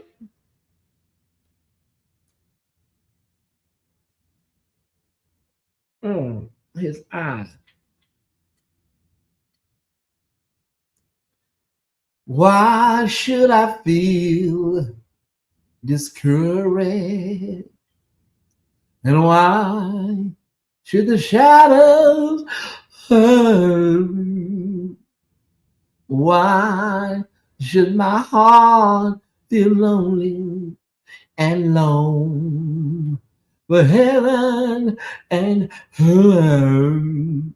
I want to do it like Jennifer Holiday do it. When Jesus is my potion, a constant friend is he.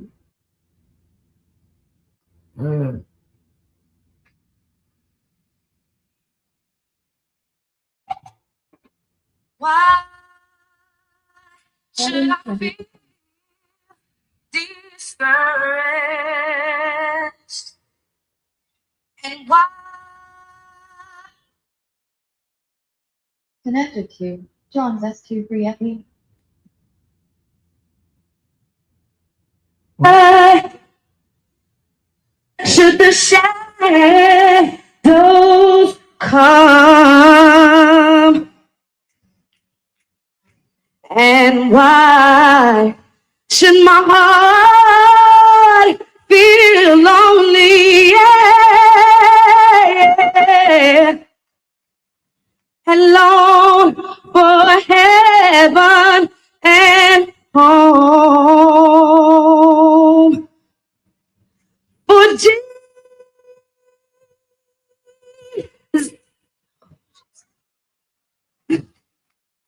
that is my portion.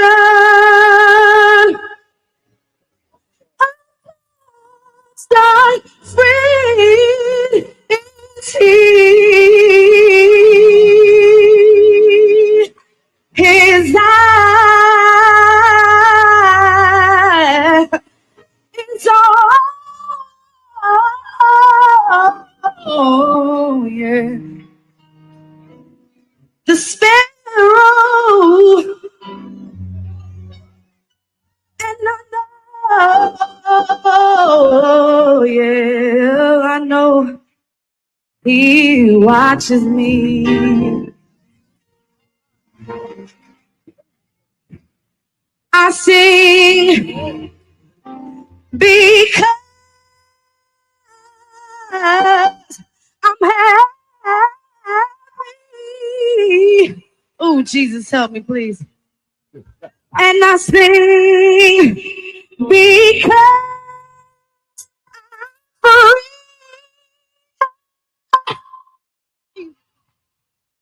His eye is on the sparrow.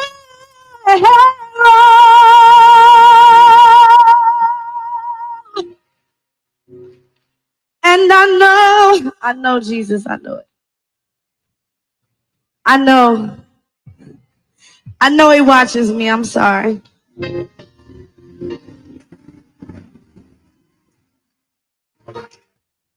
Okay, what was that at, Ray? Was that at a funeral? What was that at? Okay, so the problem with Keisha in that song was she sung the key was too high for her. Like, girl, why are you singing that high? You're not a Patti LaBelle. You're not like, you're not even a high octave soprano like that. Like, why are you singing that high? Ray, do we know what that was at? Like, was that at a funeral?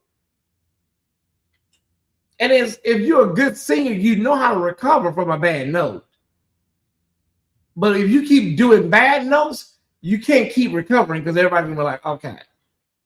I heard Crystal Rucker at Kathy Taylor's appreciation.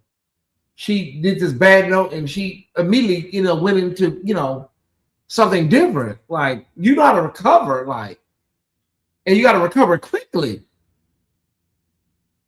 Or you can lose the audience. Did Ray say where this was at? Bad singing, we could. That was a lot, baby. Then she knows she was hard, but help me, Lord. God ain't got nothing to do with this.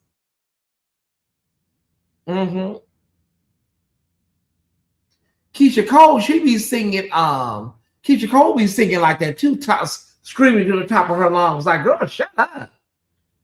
Keisha Cole be off key, pitchy, and then want to sing. No, she had to pop up at a Sunday service and they called on the spot. I think that was at the City of Refuge. Yeah, it was good for that on the second row. I seen Diddy one Sunday. We was at church and Diddy came through there, I remember Diddy came through there, you know. Hold on one second. Why should I feel discouraged? And why? Oh, let me stop. She needed every bit of the vocal producing. You know, that's Portia Housewives song. Child, listen. It sounds like she really didn't know the song, only the Sister Act version. I tell people all the time, listen, y'all. Know your key. Know your key and stop over singing. Girl, you are not damn Angela Winbush. And your show ain't no damn Patti LaBelle. Well, Patti LaBelle, she count like, let me be quiet. You ain't no Patti LaBelle either. Ooh, my back they got stiff. How long I been here? Damn, it don't feel like that. Let me get the hell up out of here, y'all. My back thing locked up on me. Oh my God, there it is. Okay. Let me get the hell up out of here, Tyesse Report. Great show. Definitely want to come on and give it sound. Definitely want to give you guys a video so you can watch it. Watch all things theology. I don't really do promotions for people, but I do want you to see it so you can have context for yourself, you know, and whatnot. And it's just unfortunate that that's where we're at right now with people, you know. Just, you know, like they want gay people. They want gay people to be just, I don't know, the boogie monsters. The only way I can describe it. Hold on one second. So I slept. Bring it down. Copy. And I'll put the link in the chat. I visited Syria.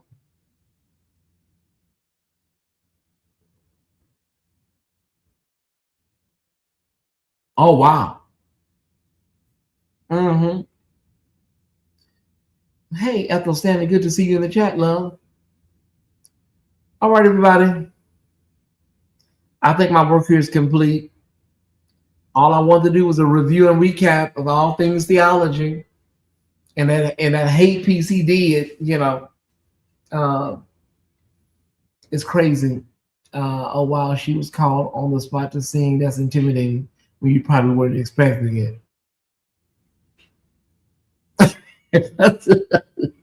Yeah, Lamar, that can be. Let Portia do it as a duet, and they will win.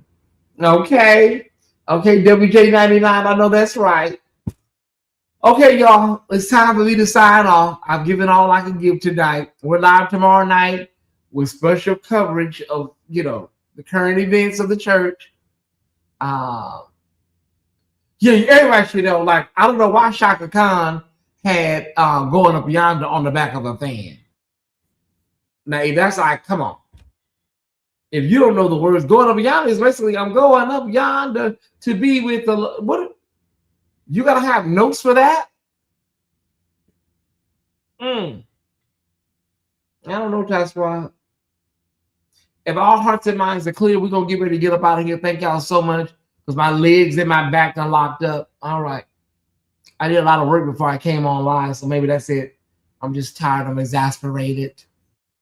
I love y'all. I really do. In closing, man, I just want to say, with regards to the reason why we're here, everybody has a right. I don't care who you are. Everybody has a right and to have access to God. Everybody has a right to, you know, praise God, see God, experience God in their own way. There is no right or wrong way to experience God, to talk about God. When it comes to the scripture can be looked at, examined, critiqued. You have exegesis, eisegesis, all the Jesus, right? Yes, it's sacred text, but the sacred text is not beyond reproach or examination or critique. It's not. And if you can interpret it to use it as a weapon, I can interpret it to use it as a tool of liberation for people. It works both ways. The problem with the black church, I don't want to put this on Christianity. The problem with the black church is they have this dystopian, myopic, just archaic, I don't know, some of the words cancel each other out, but they really do. Way of thinking, very linear way of thinking. And it's unfortunate. And it's like they just don't get it. They don't even see the mass exodus that's happening right now. They don't get it. They prefer an echo chamber. You got people over there in the chat talking about, ooh, they don't even know they're going to be thrown in the lake of fire. They are so fascinated with hell. I don't understand this fascination with hell. Say, listen, okay, people are going to hell. Wouldn't your approach be different? It's almost like you want people to go to hell to prove your point. They may be shocked when they get to the end and it ain't nothing like they, said it was. Maybe a little shock on the shock side. I want to leave one more time so everybody is clear with the official Tyesse Report. I'm not trying to get nobody to march in no gay parades, to wave no rainbow flags. I'm not trying to turn nobody out ideologically, spiritually, or any other way. You believe what you believe. You feel what you feel. And until you come to some sort of deconstruction of your own, you're going to continue to feel that and go through that. My goal is always to let people know that you are not what people are making you out to be. I promise you you're not. And I know they don't care about how they present it and how they say these things to people. I know they don't care.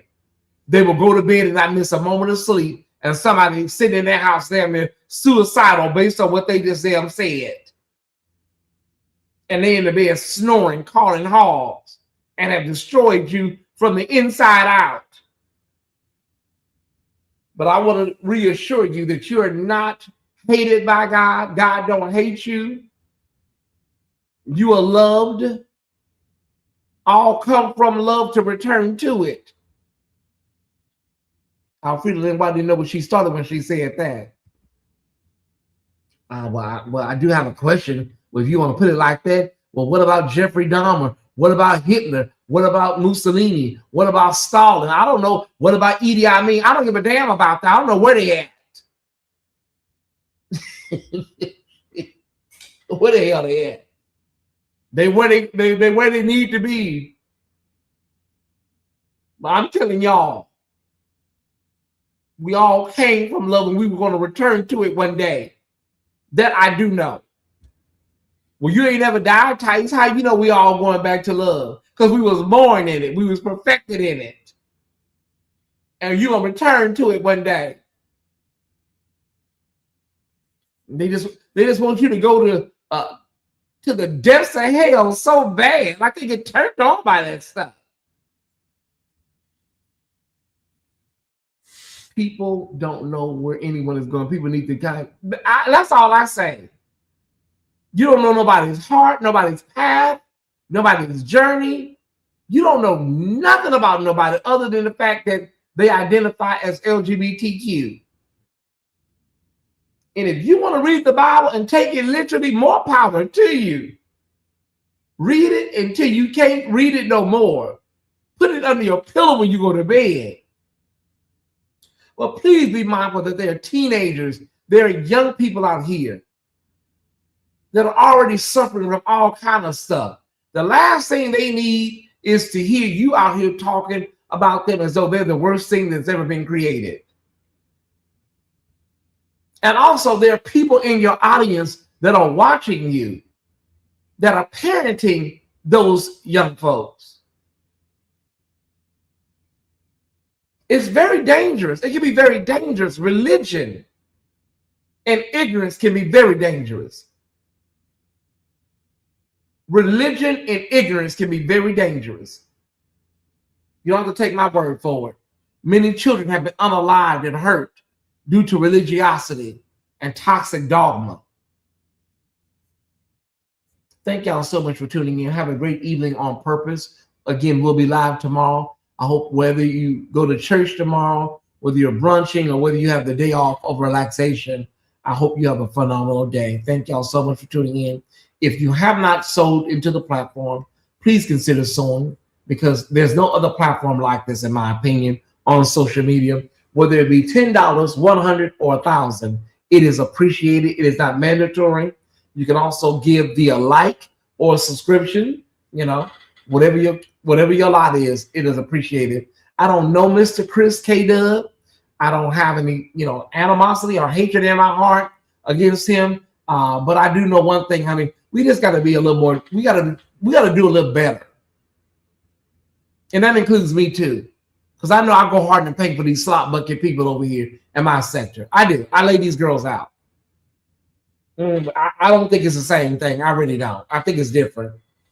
Some of these girls I'm lighting up off of. Some of these girls, honey, they don't even know what's coming in the next few months. They don't. Some of these girls, I'm gonna stall them out and give them a couple of, give them a pass. But a lot of these girls have no idea what's coming for them. They're sitting in their house right now, don't know what they're getting ready to face. And that's the way I like it. All right, Tyesse Squad. That's how they feel. They're the only ones that got the answer. The only ones that got it right. We all are on the same path of discovery. We all get it right. We all get it wrong. We all struggle. We all have different things that we've done that we want God to forgive us for. All of us have something or another that we need to work on. Let's try to be mindful of people's spirits when we're discussing it. Reese, brother, you have to play this back. I got to go. I'm tired. My back is blown out. My back is my back is tired right now. I gotta go. I did that. I walked into that one. Thank y'all so much. Remember to support the platform with likes, shares, and financial support. I appreciate it. I can't even defend that one.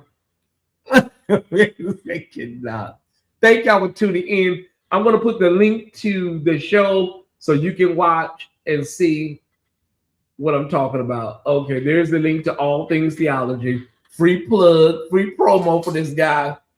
And thank y'all for watching over on the Black Gaze. I appreciate it.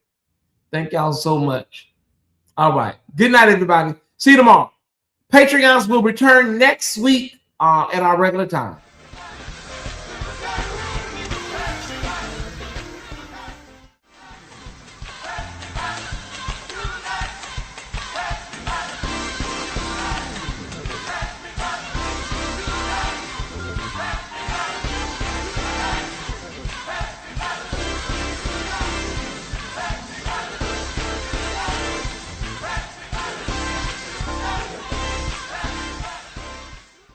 I'll definitely send some notifications to your phone, Reese, from now on.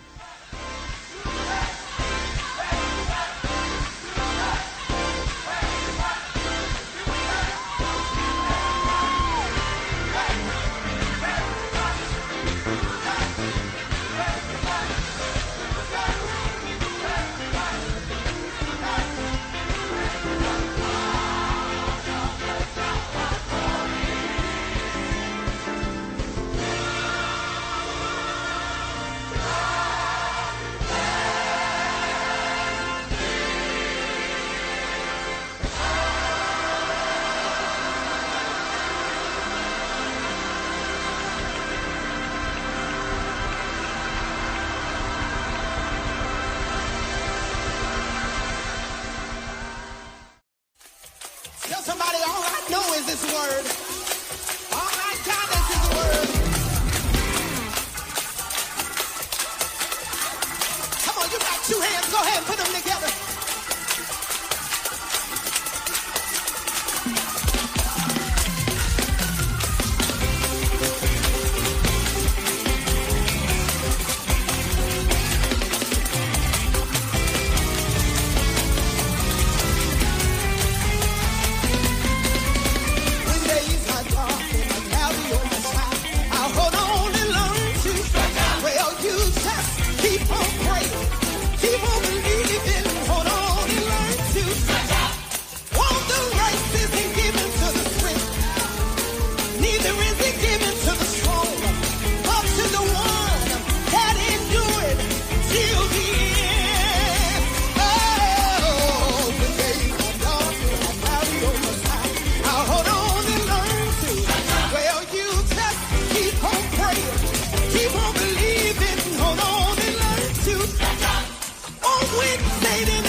Good night. Happy Saturday. All by myself, all by myself, all by myself, all by myself, all by myself, all by myself, all by myself, all by myself, all by myself, all by myself,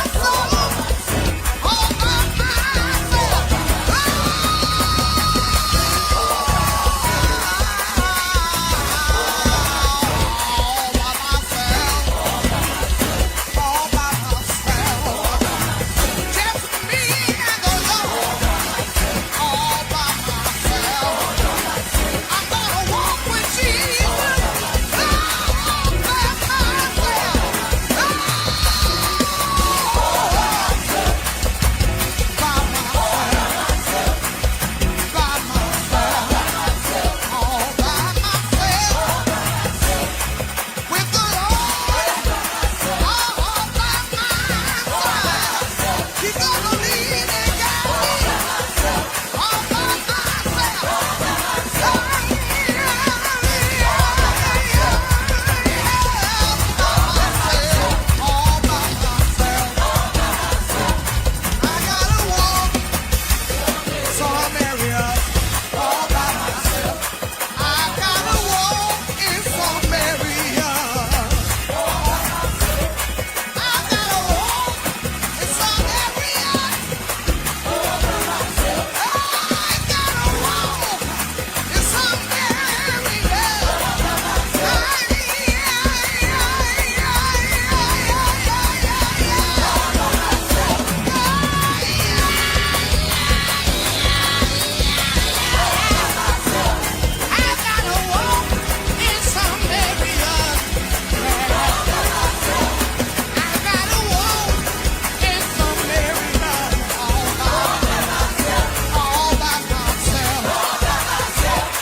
by